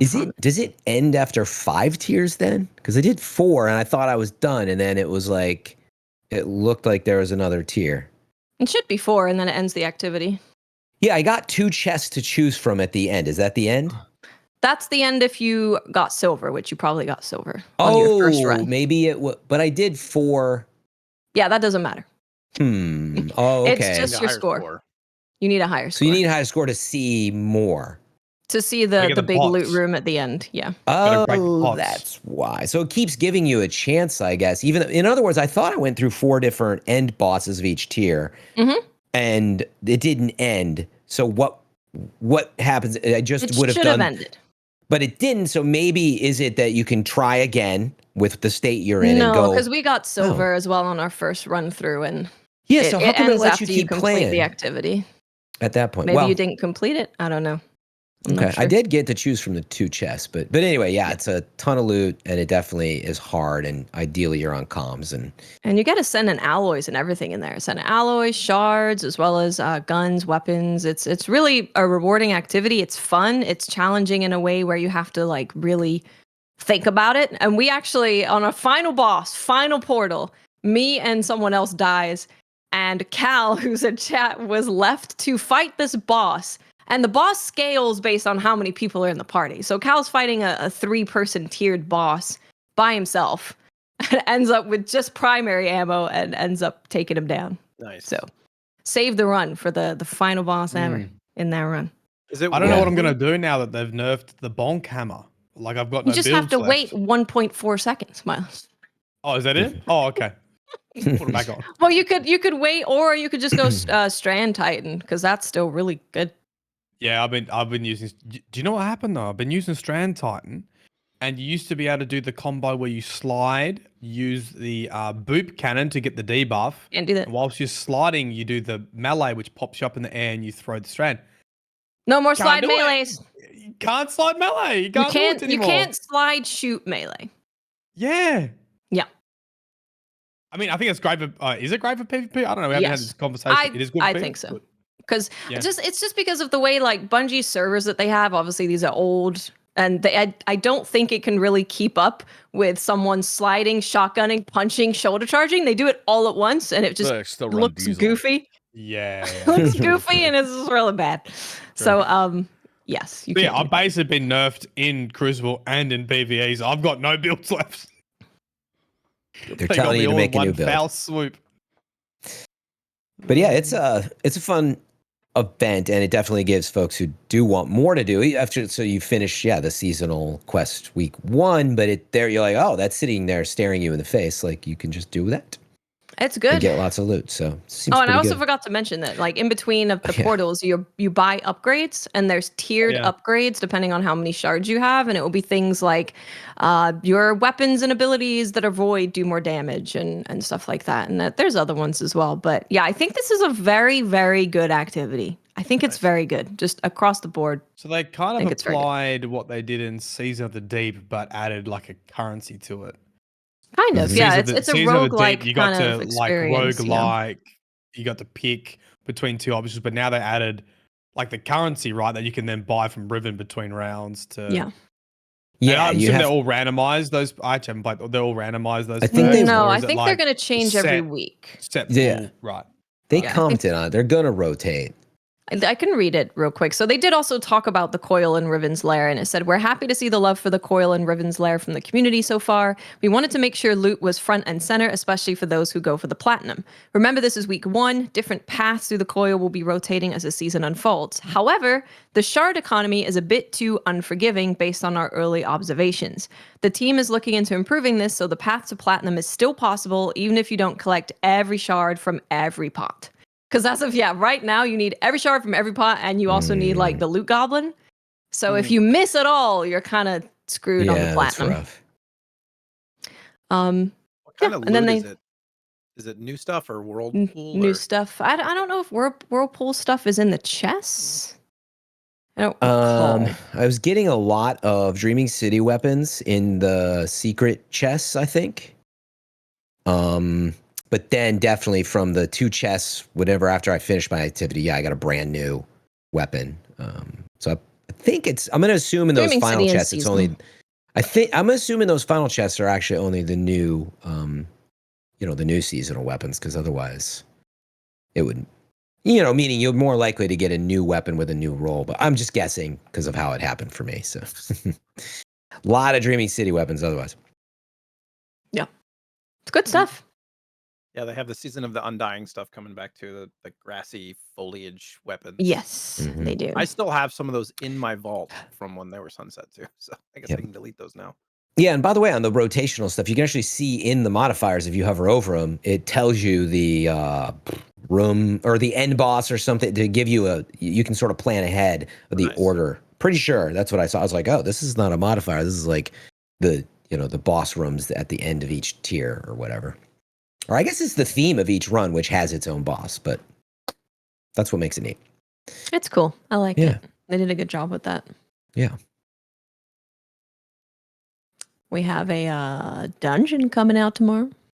Unless you have something else to say for it. Only, yes. Before we say, I did want not to go all the way back to Star Pack and pay to play stuff, but interestingly, it stood out to me that when you finish this week's seasonal quest, it gives you like this other side quest, which is like, do a few other steps, which part of it's getting in the coil and using a lair key, which you level up Riven, right? Your seasonal vendor rank. Maybe you get one of those keys. We've been getting keys every season, right, to use as part of the battle passer. You can buy season skips, right? So I needed a freaking key, in other words, but I realized I could have just bought one as part of the season pass, which is no bueno, to sort of skip ahead, right, and just get it done. Keys. Or you could do a strike. No, but you have to get lucky. You do have to get lucky as well. So, but the point is, there is a little bit of pay to play in there. You can see it happening there, and I just would prefer that it was not. So, Anyway. Dungeon. Okay. We have a new dungeon tomorrow. And they talked about it as part of their like long thread that they did yesterday about feedback and everything. They talked about it and they said it's called Warlord's Ruin. And immediately we're all like, Warlord, Iron Lord. I immediately went to Iron Lord's stuff. And they posted a picture and they did a little sneak peek. And it is like Iron Lord's Keep. They've got the castle there in the snow and the ice, but it's all green. I haven't seen this. I haven't spooky. seen this. Bring it dope. up. Bring up the Yeah, Destiny 2 and the team top. Twitter. I'm on it. Squid. And then Squid bring problem. it on the screen. Show the people. Copy that. It looks very Marvel like. It does, rock yeah. Tower with the green light. It's just super Loki's in there doing something. Yeah. Cool. He's still in that temporal. I'm not saying it. I'm not saying it. I'm saying right in the middle of the twab. Yeah, you could just oh, go. the twab. I'm looking at Twitter. Were you on the Destiny 2 team's Twitter? No. Okay. I You sent can you a go to link the in our 12. DMs if you need it. You can Destiny go 2 to the 12. teams. It's in there too. Destiny 2 teams. Oh, okay. Now I'm getting something else. There That's was not like Destiny there 2 was like teams. 3 articles within the last week that were kind of worth reading. The like weapon update tuning stuff and fixes, and then I abilities. feel and like all that just stuff, and saying then they did swap. weapon tuning is enough. It was. At this I point. think was a a lot of it long we already knew and have talked about. True, There true. was only one, which is the Celestial Nighthawk buff, which has made it insane. Oh, Yeah, right, That's the Miles? drop. that look good. Mm-hmm. This one. Warlord's What? Ruin. Mhm. Yeah. What's all the green And stuff? You tell Guess us, what? Mylan. Guess what, Mylan? Is it Strand? They did a little bit of a hint for the exotic. It is Okay, a what's it called? brand new weapon subtype. New Okay. subtype. That's interesting. It is a rocket sidearm. Yeah. they that's told right. us about We this always before. joked haven't they? They about did. that. Yeah. They did tell us that it was coming in like final shape or something. Yeah.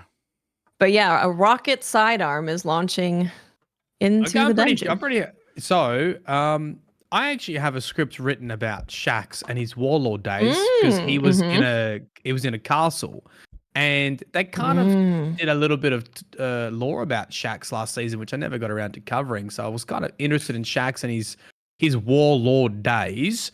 And this obviously looks like a warlord castle back in the Iron Lord days. Yeah. And the cool thing about that kind of lore is Shax was kind of the good guy warlord. He didn't trust the Iron Lords or the warlords and kind of kept the people under his protection in his castle, and was notoriously good at killing other guardians to protect those people. And that's when you get some really cool scenes between him and Felwinter, I believe. He actually knocks Felwinter's head off multiple times, cuts him in half, and all this kind of stuff. Is this the peak that you could jump up in D1 and D2? Is this? Yeah, I was gonna say, this yeah, It looks like. Well, I had the it same does look at the reaction.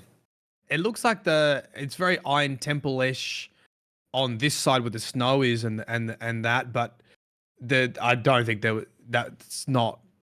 I wouldn't think that would be It's not the Felwinter's social peak. space. Yeah. No. It might be Yeah. the like away from Felwinter's peak So that I we mean, saw back in the day. I think it's. I mean, I wouldn't be surprised if this is like Shax's castle, which would be cool. I would think so. Yeah, that's kind of where we went when we were talking about it. We're like warlords, okay. Well, our Iron Lords. Then we're like, well, Guardians were like warlords back in the day. And we're like, well, Shax was a warlord back in the day. And then we're like, well, he killed all the dragons, so it makes sense with Season of the Wish. Yeah. So I am very excited just for the theme. This Sounds is cool. this is really cool. The green stuff obviously it makes you think of Bit weird. Hive, but it's Yeah. also like green lightning, which gives you much more dragon vibes too. I mean, dragons and castles. I mean, Yeah. You can zoom in. That's a pretty good far read. on this too. If you open it in a new tab, you can zoom in pretty far. There's like Dragons a and deconstructed circle at the top or something. No, Hulk. right click it, open Yeah. open image in new New tab, tab. or whatever. Yeah. Yeah. There's like a deconstructed circle type thing at the top too. Yeah, There that's is. kind of giving me dragon vibes. Very cool. That's a good read. Yeah. I didn't think about that. Yeah, That's like all the Game like of it's Thrones like it's season like 8 right it's there. like It's that room. green lightning. Green lava Kind of- too, or something. kind Maybe of there's a stuff bunch of going on. rotten dragon eggs in there, and they just smell real bad. Oh, just getting that sulfur. I mean, Mhm. this is all like levitating and broken apart. So, that's a really cool theme. And like Dark Age is obviously a cool time and be nice to. I'm stoked for that. Just the theming of this is very Yeah. cool. Very, very Yeah. cool. I can't wait to see what they do with us essentially storming a castle that I assume has been taken over by I would take a gander and say it might be Scorn, just because when you go through the Oh, coil God. activity right now, there's like green Oh. poison on the floor. Mm-hmm. Yeah, that's true. Yeah. How much you want to Scorn? bet there's a bunch of floor spikes in the We're dungeon, turning too? into Dark Souls. Yeah, pretty much. We're going to the swamp level. There's traps. Yeah. Chests are just going to I mean, get up I'm and inter- start you running know, at us. Yeah. If you think about dungeons, there's always been a little bit of a story with it, right? So, the last dungeon, we had all the dialogue from Zivu, and, Oryx's body was at the end of Right, it. And, yeah. we got this story about her visiting the grave of Oryx, and it ended up being pretty deep. And so if we're looking at Warlords, now I'm starting to think, I wonder if Shax is going to be like our narrator, a voiceover, Maybe guiding yeah. us through his castle. He's like, don't to look do in that room. whatever. That I did bad things in there. Well, do you know what? Here's a headcanon for you. Do you know Okay. what was underneath Shax's castle? Dragon Candy. poop. Siva. Siva. Siva's Siva. back. Yeah, get it Siva's back in so we back. can have Wrath of the Machine sometime. You got to bring it back. Siva's somehow. back. Siva's back. You heard it here first. Siva's back. Sex We're gonna dungeon. settle No, right now. Siva. A Siva sex dungeon. Yeah. Okay. Mm-hmm. What if the whole dungeon is narrated by Shax? I mean, He's that's like best. rating That'd be him. great. That's the best thing. What This other is warlord? amazing, What other Guardian. warlord's gonna do it? They all dead, I think. I don't know for I sure. think you could have Shax and Saladin like Yeah. vibing.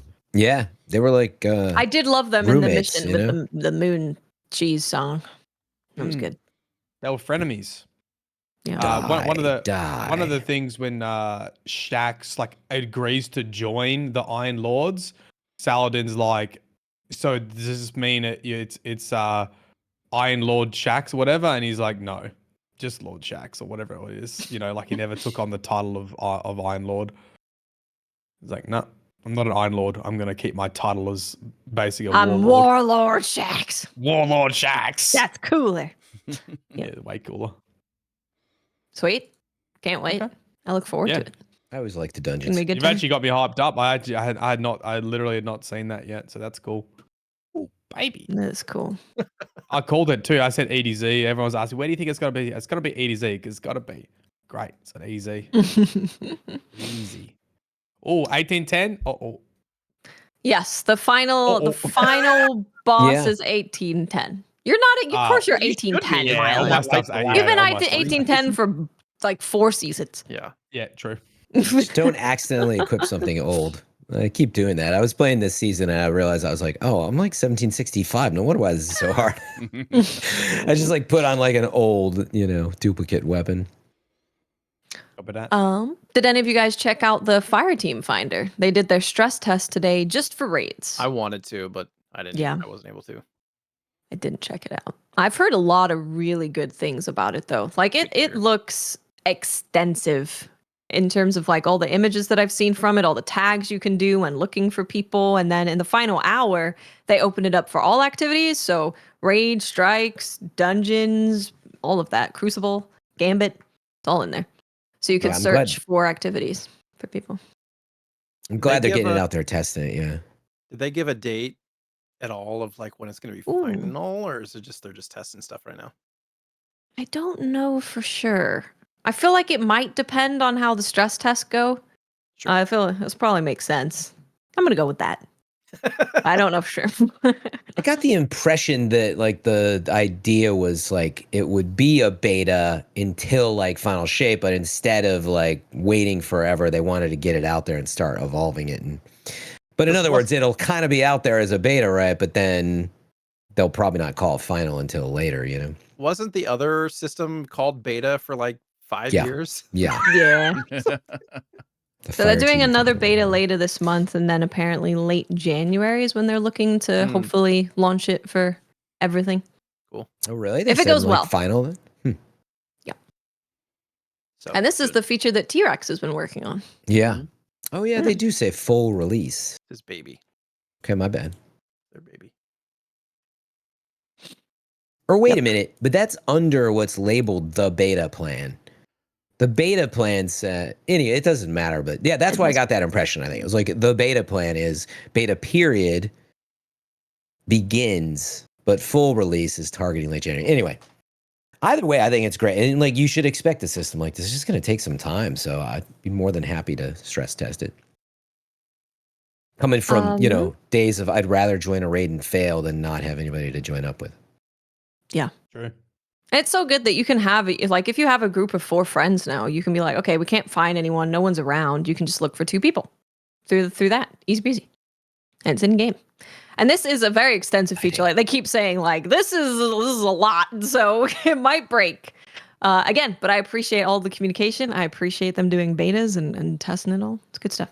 Yeah, I mean, honestly, it's one of the game's biggest quality of life features with the biggest potential. The idea that you could play something and do it in the game. I mean, it's a huge potential new feature, not to be, underscored as like, oh, they're just trying something. Like we've been waiting for this for forever. So I wonder if there's like a streaming option there to like let people know that they're joining somebody who's live kind of thing. I would. That would be good. Somebody on my fire team is streaming at this point. Well, I mean, like, just thinking about words getting thrown around and stuff. You got to be careful about that. So I mean, you should be careful anyway, I would say. I would assume. Assume somebody is either recording or streaming you. See, I'm in 2 minds. I'm like, if you're racist, you deserve to be outed as racist, and I'm just gonna leave anyway. But you're gonna get banned. Sure. Well, there's also that option. Yeah, there's also that risk. I think that's okay. Ban them. No, you, Mylan, gets banned from Twitch. Yeah. That's right. That's why people will join your like voice channels to try and say bad stuff on stream to get you banned on Twitch. Oh, I see what you're saying. Yeah. It's not banned. It's a vacation, Watts. That's true. Then you come back. You come back hotter and better than ever. PR move. Yeah. True.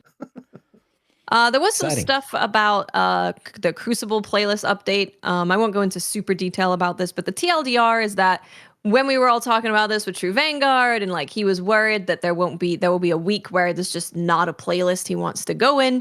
This week it happened, the first week, because regular control is checkmate control. He doesn't want to play checkmate control.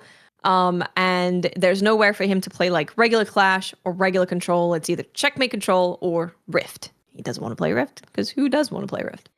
Nobody. Well, maybe there's some people.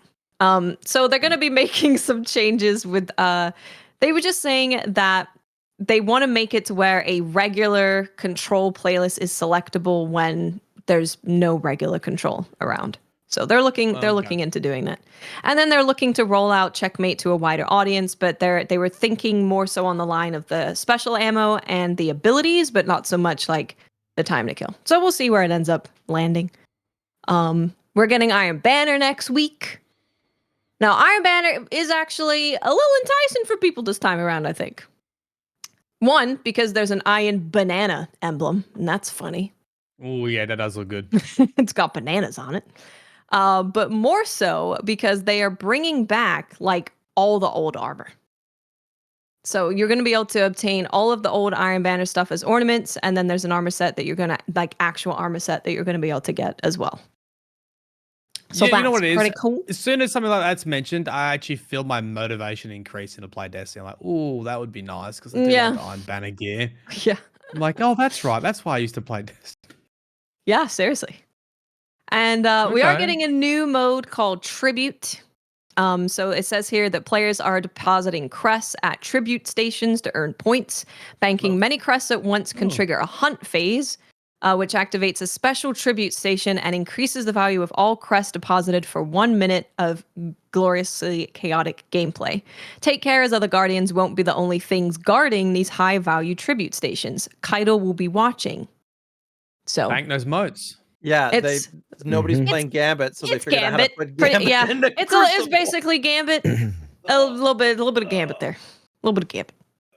Yeah, I mean, I'm glad to see a new mode. That's for modes, me. yeah, That's the main yeah. reason. That's why when Rift came around, even though it was Rift, I was like, well, at least it's different. You know, we've been talking about this for years of how do we differentiate Iron Banner, and God, I wish it was D1 Rift. I'm just glad it's a new mode altogether, right? Which shows progress and experimentation, which is long Speaking of overdue. new, I totally forgot that Joe mentioned we're getting 3 maps from the map pack that they talked about. One of the maps is on Europa, the other one is on Neomuna, and the other one is on the Terraformed Pyramid. And they're all Jav 4 size. So that was also very good to hear. We have a lot of big maps. Yeah, that's right. He said that. And you know what's really funny? So they brought back Citadel. Citadel was a map. This is the one that takes place on the Dreaming City. This was a map that I thought was so big and annoying that I left pretty much every time it came up. But now, playing it in the current Destiny 2 ecosystem, it's better than Multiplex, in my opinion. It's better than the map we don't speak about. Does that It's have sparrows? Only if it's Sparrow control. Oh, okay. Yeah. But it's actually a lot better than I thought it was back then, compared to, I guess, what we have. The grading system might have changed over time. I think so. Well, yeah. When are those coming exactly? The new maps? Ooh, coming. I'm not sure. Yeah, Not I was sure when trying the new to maps are find coming. I don't know if he mentioned the exact date. Does anyone know when the map? I was trying to look it up. If it was like coming by the end of this year, or like it was this, but okay, all good. What would the perception be if they did like a big team battle type thing? It's coming in May. I love that.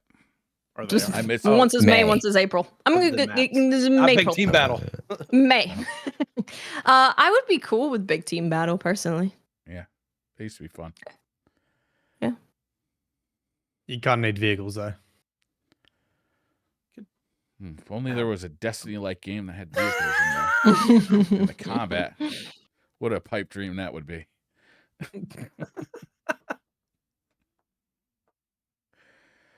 Are we ready for Twitter questions? That was basically it from the in the beta. We had sparrows and then something else in the beta of D1. I remember. I don't know. When they bring that stuff back. I'm looking for my tab. There it is. Lego says Lego couldn't be here tonight. Lego. He was supposed to be, but he's busy. Busy drowning mermaids. True. Hard to do. Lego says, I really just want to know what y'all think of the rogue light elements for the coil. Running it solo felt so incredibly fresh for seasonal content. Did you guys try running it solo? No, I did not try want to solo. now. I did not try solo. Good idea. So it was pretty challenging. Yeah, because they have the close friend thing on this week, so you have to recover your health faster if you're close to teammates. Togetherness, so you're permanently debuffed if you're solo. So. Oh wait, that buff stays up. Mm-hmm. Or debuff. Ew, that sounds rough. That's like, I mean, it feels like attrition pretty much, so it sucks. It does scale solo, which is nice. So. That is I like playing content like that solo. That could really change. I'm going to check that out tonight, I think. After I fix my vault. Declan Sweeten says, hey, DCP, hope y'all are feeling great and ready for the holidays. My question is, with the extended season, what are you hoping the content they're adding will be to appease your appetite? Or will you just enjoy the downtime to enjoy other games / hobbies? Yeah. I'd be A-okay with them not adding anything because I want them to work on Final Shape. Yep. So that's where I'm at. Do your thing. Make Final Shape stuff. Yeah, I think February in particular is going to be another one of those just like huge video game release months. I was actually, on a personal level, I was incredibly thankful for the delay because Final Fantasy Rebirth comes out the Friday after Final Shape was ready to come out. And they're saying that game is a 100-hour game. Ooh. So. Not happy to hear that, I'll be honest. I want to play Rebirth. Really like remakes or... kind of brevity, you know? Yeah, I was like, is that a main story or is that everything? I don't know. Part 2 of the Final Fantasy VII remake. Right, but I mean, like, is it side quests and stuff? You need to play 100%. You know, do you need to play 100 hours, or can you get the main Yeah, story in done Remake, 40? the side quests were almost like mandatory. Like you couldn't really avoid them. Even just looking at like the trailers that they've shown, they've got a bunch of stuff in there that wasn't in the first part. You're like, that's a lot of content. So yeah, I mean the whole open world. I'll be playing that. When you leave Yeah, Midgard. it's an open world game. That's not the final one in the like. There's there's gonna be a third one. There's 3. Yeah. Okay. It's insane. 100 hours. It's a big one. So I was like, oh man. Because I also want to enjoy the final shape. You know, I don't like doing this thing of not really being able to just dive deep into any of the games. Big expansion for Destiny. Like, yeah. A little more time. I want to be able to just savor it. Yeah, I don't blame you, Watts. I'd rather they make a complete game than rush something out too. Yeah. You just couldn't hear me, right? Already. Buko, no. Buko16 says, what would your wish be and how would the Ahamkara fuck it up? I know what mine is. What is it? Go for it. I wish that they would bring back the original recipe of Butterfinger. And how would they fuck it up? The frick? How would they fuck it up? By not. I don't know. Leaving it the way it is. They'll give you the original recipe that was like a test before they made the original they recipe. Only make it in fun size. The original recipe. Limited release. Yeah. It'll be can't believe it's not Butterfinger. Yeah. I think they'll only make it in fun size, so you never get to have like a full size bar. I'm okay with that. I'm okay with that. Yeah, you probably are. Fun size. I forgot. Yeah, fun size. Great marketing. Dude, that's what they needed to do. The fun size pack.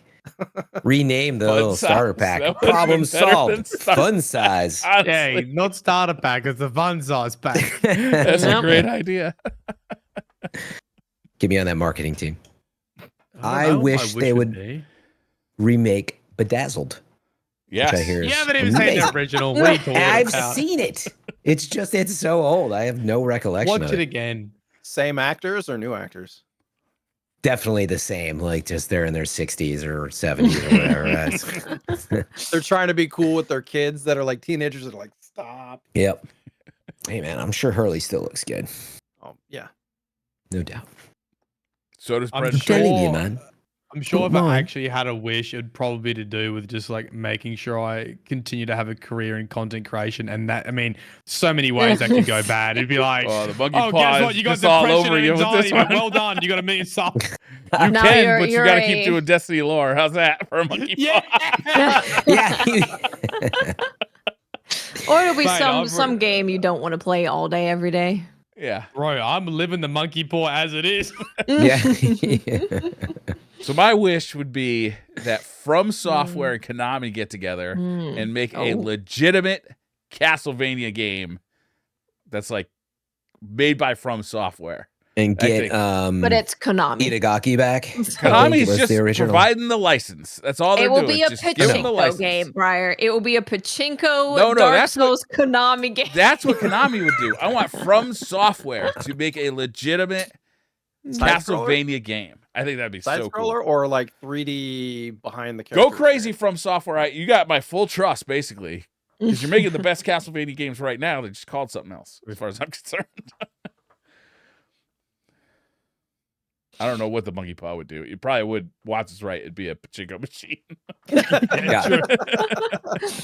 They're like, well, we got FromSoft here to give their take on a pachinko machine. You're like, oh, great, thanks.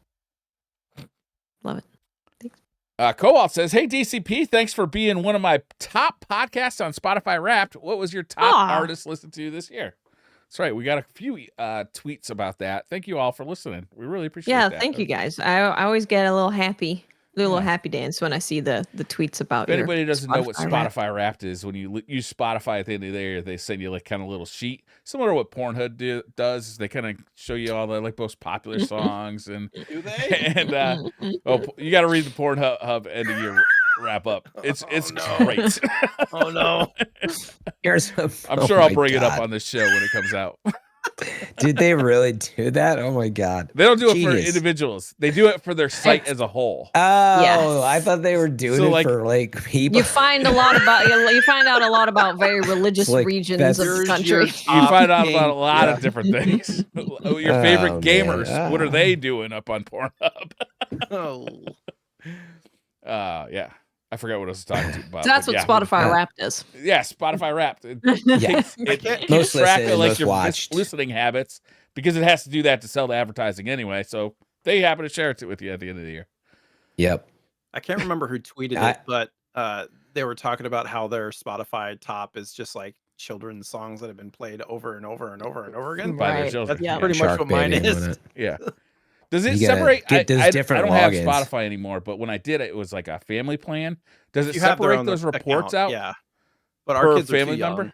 Yeah, our kids are too young, so we just use Have an like account. mine and my wife's accounts across the different things. But Like, if you have a no. family plan, it separates it out per user. Not you don't get one Probably, report. I would think so. If it's a different login, I would think so. Ang says, "What kind of collab would you guys like to see with Destiny? It could be anything. Personally, I'd like to see a Marvel collab and a Timberland collab for the memes. Timberland, the rapper, or the shoes? Yeah, I was like the producer. Oh, Either doesn't music matter. by Timbaland, Yeah, where that'd be we're dope. wearing the shoes. I'm in. Put some, That sounds great. That put was some fun. I'm Timberlands down in for that eShop, whatever. I don't care. Make those pay to win Timberland boots, and then have Timberland doing the soundtrack. A crossover. I mean, you I'm guys gonna nailed go. it. when I'm we gonna were- yeah. steal from Briar. I would do the crossover with From Software. I'm into that too. And have them make a single player Destiny game. That's the collab. I don't want any skins. Get your skins out of here. I want a single player Destiny game made by FromSoft. Yeah, that would be That's good. what I want. I It'd be want like an Remnant. extraction shooter. Oh wait. Hey, you know, PC Gamer did their 25 most wanted games today. Marathon was number 10 on the list. Really? Hey, what Yeah. was the? I know EA published it, but what was the developer that made that Star Wars Squadrons game? Does anybody remember? Motive did Squadrons. That was didn't they? Motive. Oh. I would love. Yeah, who to did the Dead see- Space remake, right? They did Squadrons. Believe so. Okay, yeah, I'd love to see I'll double check. them do a space trucker in the Destiny Motive. universe, right? Like imagine like you're not a guardian. Oh my god. You're like out there just trying to Blew make my a living, mind. flying through space. Like Collecting there's all trash. this Every now and then fucking you see crazy Guardians crap. doing crazy stuff, and you're Because like, Briar, you know I play SnowRunner sometimes. I if know, you played man, I like that SnowRunner- game oh too. my no, God, dude. Fran, the people want you to play SnowRunner. You don't I play know. it. They want you I'm to. your man, dude. That would be amazing. That's Right? what I was doing in Starfield too. Is like I was like space trucker. That's a great combination. It's a little bit Starfield when you think about it. You can almost No, I want to fly the ship. I don't want to have a Totally loading get screen that. be the ship. important. Yeah. Did you ever What about, play like- Rebel Galaxy Outlaw? Yeah, I loved it. Dude, amazing game. Just and Yeah, you those listen guys, to music too. Those guys Oh, could make it. man. Yeah, that was good soundtrack.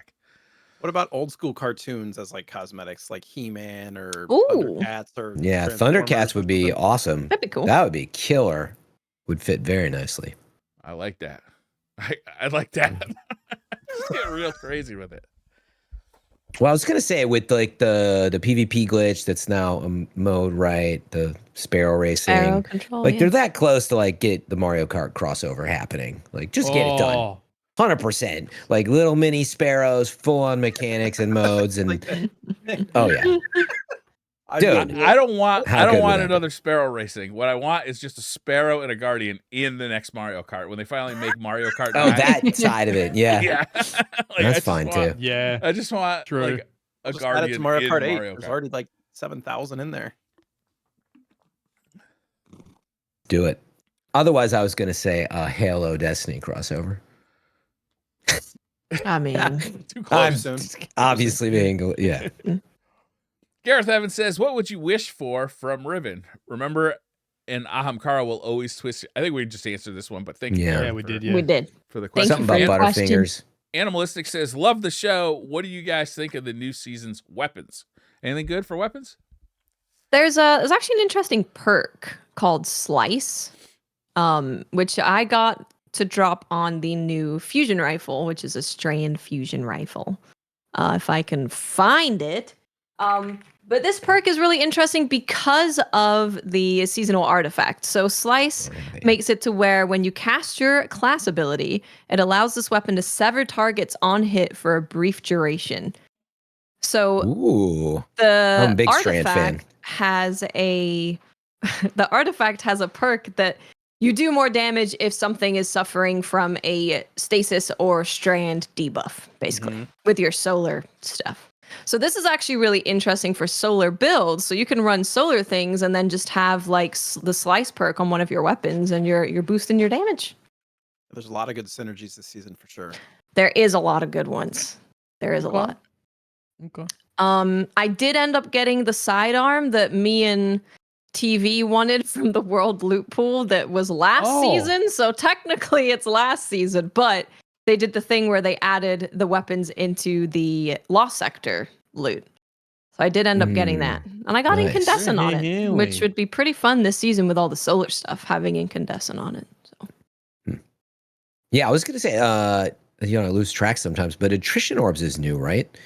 Yes, I believe that one was the one that stood out to me. Dealing sustained damage creates an orb of power. And I got a couple rolls. I was like, oh, this could be really valuable, especially in like the new activity and like just how important orbs of power are now. So Attrition Orb seems pretty cool.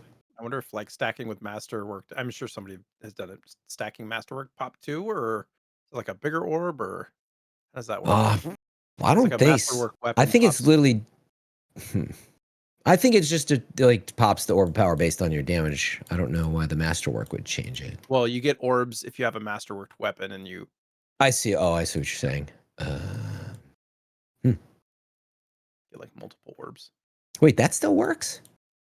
That's not still a thing, is it? Isn't it all from your helmet? That, didn't they? Yeah, isn't it? I think it's all in perks now, right? That's why I was pausing. I was like, wait, didn't they get rid of that with the Masterworking? I can't even remember anymore, but I was...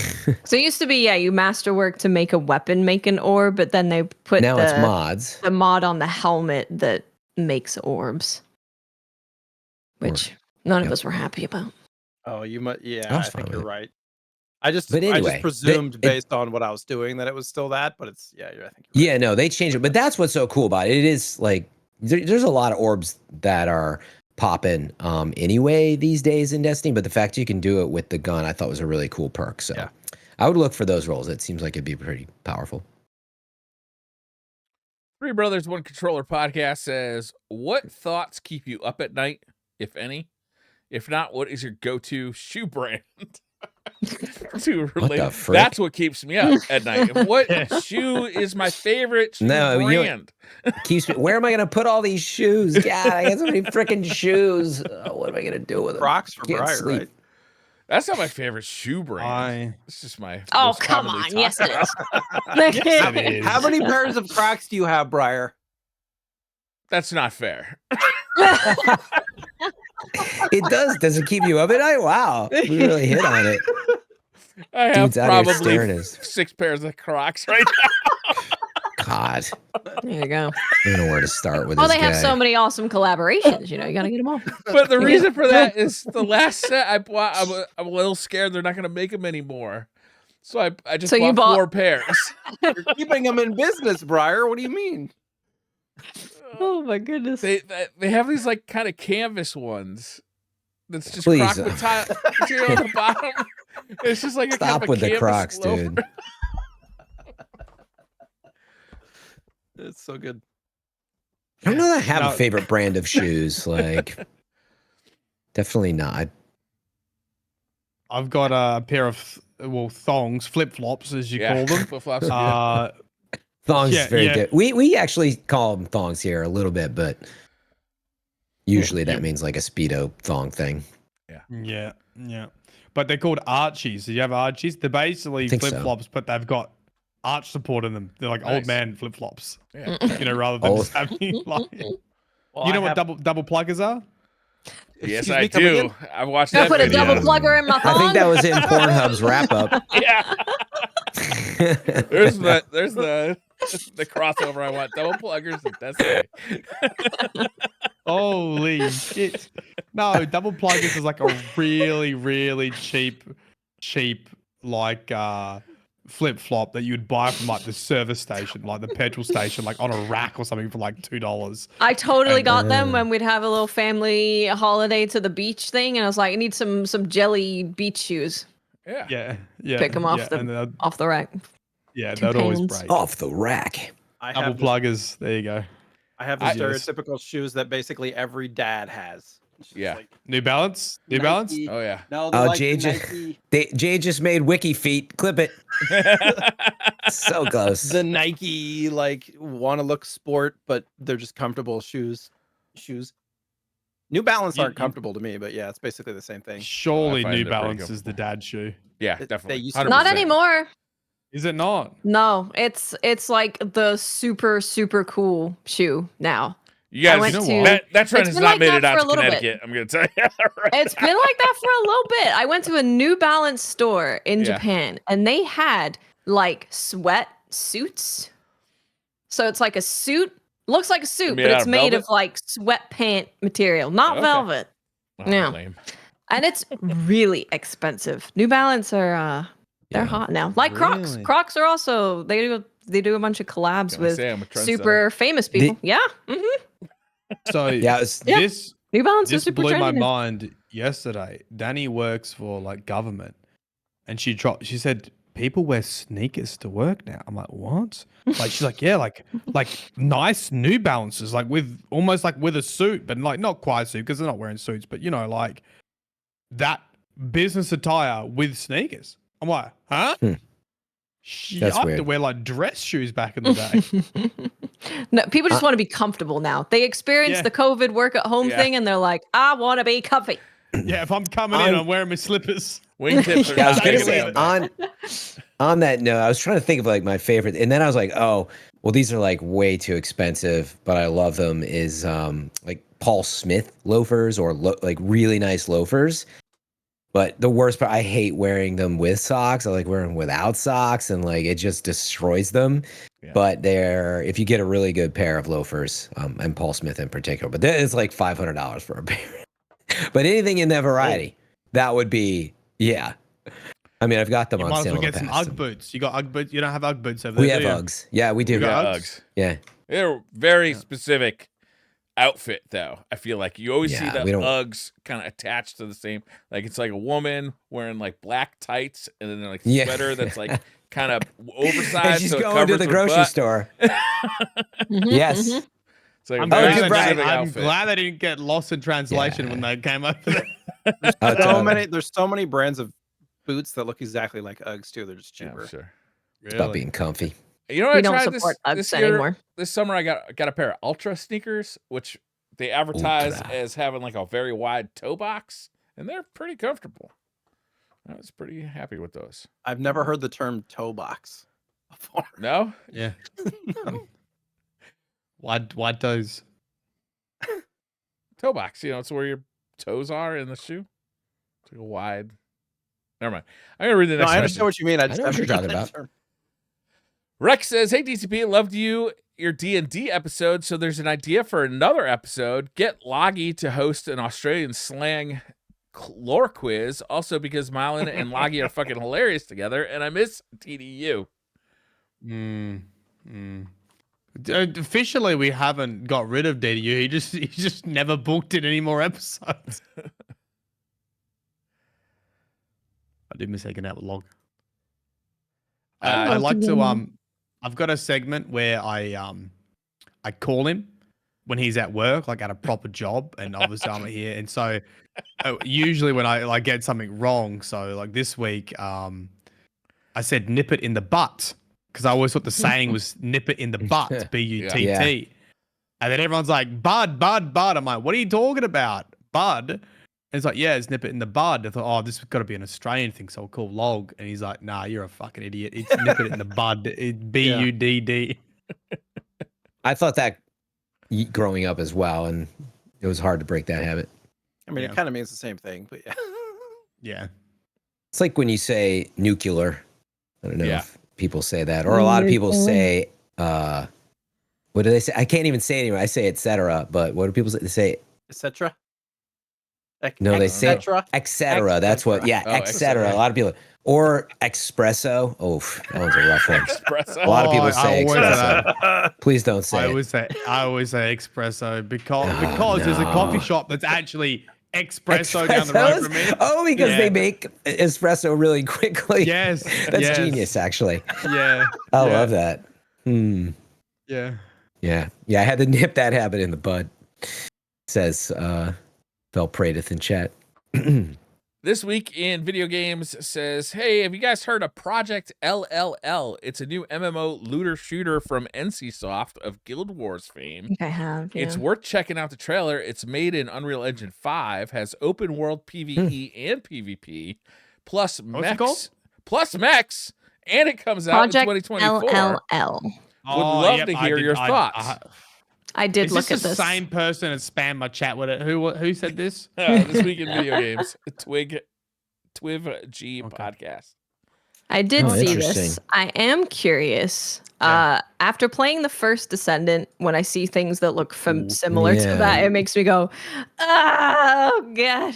It's like I don't know Division why, and Outriders but- and Warframe had a baby or something. Yeah. But I'm always down to Third give per- these games a try because, Do like, they have a live service model, or is it just like a campaign? It says Actually, this looks like MMO Division. looter it's an shooter. MMO. This looks like MMO Division literature. more than anything. I'm scrolling through something from a Got year mechs, ago, but though. It does have so I mechs. mean, Division has big old robots. I misheard you, and I thought you said MEX, and I was like, why? What? You said MECHS. Got it. Yeah, Mexpressos. Or I'll give you What's that guys the MEX gameplay mean? in the What's that Twitch mean? chat if you want. I that's why. I Oh, was like confused. Tex-Mex? Like kinda? Tex-Mex? Something Yeah. like that. Yeah. Oh, okay. Actually, this looks like big time like Division. Interesting. It's like Division, Anthem, and I don't know, Yeah, something looks else. like- Outriders. Yeah. I'm Really? never getting I- into I another live service game, period, ever. Like, I'm just not going to ever do it to myself Really? again. So, Well, so it's actually really interesting. I highly recommend if you guys are interested at all. Liana, formerly of Bungie, put out a video about live service games, and it was really, really, really interesting. Yeah, Really? lots of good insight in there. So check that out. It's Ah, basically I'm like gonna our, watch that. because she was saying that, you know, you need to be a really specific person to be in development for live service games, because when you make a single player game or a game that you just make and you put out, you have that down period where you're still working on the game, of course, but you're super stressed and anxious and everything leading up to launch, and then you have a bit of a break from all of the stress. But live service is that every 3 months, if not more often than that. So it really takes a very specific person. So forcing all of these companies to turn to live service is going to be, she thinks, incredibly detrimental to a lot of developers, I don't because think it's not gonna everyone is stick. made for that. It's It's also really hard to do live service. Well, we've already Really hard. seen like a lot of them get canceled like before they even made it out the doors, and I think Yeah. it's like Yeah. it's very apparent to a lot of people in the industry that, like, oh, if Bungie's having a hard time making like this profitable, like maybe this isn't what we thought it was, right? Like maybe it looked a lot better It's from the not. outside than it does from the inside. And I think that players are also going to be like, how many of these do I even have time for in my life? Like, it's going to be like a World of Warcraft situation where it got super popular, and then like every company on the planet made an MMO, but none of them got popular because all the players were just sucked up by this one big behemoth. How many MMOs do you have time for in your life? You know, one. Yeah. I feel like a lot of companies are damned Not if even they do, one. damned if they don't, because consumers, they want constant content, but if a developer has like content pre-planned, consumers also feel like, well, you're nickeling and diming me because you're not releasing that content with the original content. So it's like, they can't. I feel like development companies can't really win. even if they just- It's so expensive. It's so difficult. It's stressful. It's like you never have any downtime. You're always got to be on that treadmill. If you miss a time to get off the treadmill, it screws up everything. It's a whole beast making live service games. Also, Liana in that video gave a little tidbit about Anthem 2.0, and she said that it was actually phenomenal, and then they canned it. So that made me sad. Rip Anthem. That made me sad. Yeah. Where do I find this video? It's on her her Twitter. YouTube channel. Did I see it? You find it? Because I can link it to you. Yeah, I got it. Nice. Check it out. It's a very Link good to me, video. and I'll put it in the show notes as well. Yeah, that would be great. Because she's been in games If for anybody a wants to check very it out. long time. So her insight is appreciated. All right, last long is the question of video? the night Oh. from Hugo Rune 79.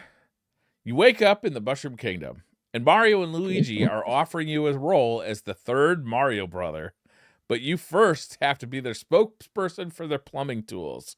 What catchphrase would you use to sell plungers on MKTV? What's MKTV? Mortal Kombat television? Mario Kart TV, maybe. Oh, Mario Kart Kart. Mushroom TV. Kingdom Mushroom TV. Kingdom. Okay, Mushroom Kingdom. Don't be a double plugger. Be a single plugger. That's right.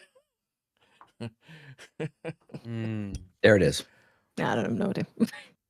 I would Something like, about getting plugged. if you Cleaning could go on a pipes. vacation for a week and be the third Mario brother, would you do it?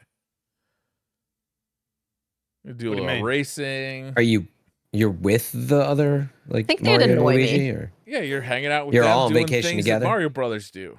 You know? Do you guys think Is it Chris Pratt's you act normal like I know voice, what or they is do it? on vacation. Bagel's got a good one. The best suck in town. The best There you suck in town. It's pretty good. But Watts, do you think that they're like in that personality all the time, or do you think that they're on for the cameras? You know what I mean? Oh, Like, That's a they're good no, point. I just don't think they're chilling on for the cameras. I think and- that's and they're all not, 100%. You think so? Well, just you know what? picture I them think according- I think Luigi is his true self. Mario may be mugging for the cameras a little bit. Like, who's he fooling with the, hey, it's me? Yeah. Well, according to the Mario movie, he's on for the cameras. That's just the TV personality, and then That's he's true. like he speaks. That's he true. Speaks normally. I That's finally true. watched that movie the other day. People said that was a really good movie, and I gotta say, It's was okay. it's good fan service It's a if you movie. like Yeah. Mario. Listen, If you didn't don't, like, there's better kids movies out there. you didn't like the '93 movie either, so your opinion is moot. He also yes, doesn't like any obviously I am Batman in the movies. minority of people who did not enjoy the 1992 classic Super Mario Brother live action movie with Bob Hoskins. Great. Clearly.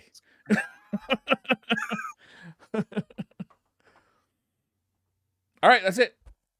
Thank you all for watching. That's it. All right. We're doing the dungeon.